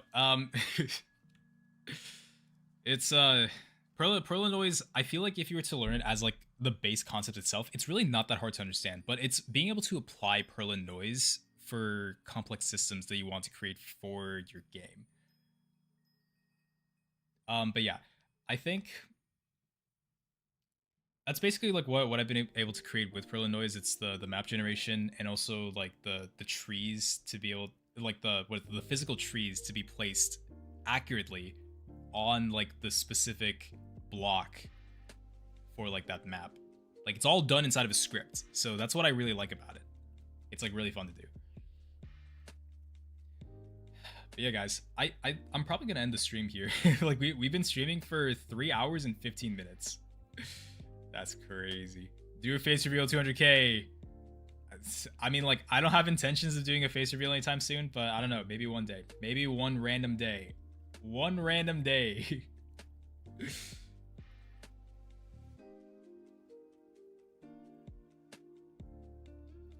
Alright. Yeah, guys, we did quite a lot today in the stream. Like, in these 3 hours, a lot has happened. Like, if for any of you guys who have been watching throughout the entire stream, thank you so much. Like, it's surprising to me that there are some people in here who would actually just listen to me yap for this long and be okay with it. Like, I really appreciate it a lot. And also for the people who joined into the stream like sometime later, just watching the stream, hearing me yap about these systems and the stuff that I'm creating inside Roblox, it's really fun. I do enjoy it quite a lot. Yeah, guys. This is probably where I'm getting the stream. Yeah, such an amazing stream. Still have an unfinished assignment. Yo, yeah, Avenex, you better go and finish that assignment you got. You don't want to push it off till later. We loved hearing it. Yep. Yo, this is a W stream. Like, I got to talk about like updates on Brawl Dev. You know what's been going on with the channel. We also got to, we got to do a raid, on like someone else's stream. Like that was pretty fun. And then we got to hear like Isaac Newton's son talk about math inside of Roblox Studio. That was really funny. We did quite a lot in the stream. Like, I think this was a really successful stream.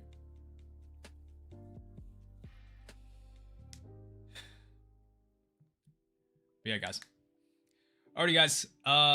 So I think that's basically. I'm just gonna end the stream right here. All right. So thank you guys for joining the stream. This has been a very fun stream. I don't know when will be the next time that I'm gonna do a stream like this, but only time will tell. I am not turning into an AI channel. I just wanted to like point that out there. It kind of looks like it, but you know, Brawl Dev has been changing a lot these past couple months, like these past couple weeks. So that's why I kind of just wanted to give my thoughts and like explain myself a little bit, just to let you guys know where the channel's going, and also like what's going to be happening with the tutorials and whatnot. So yeah. All right, guys. Thank you all for joining. Take care, guys. Have a good rest of your night.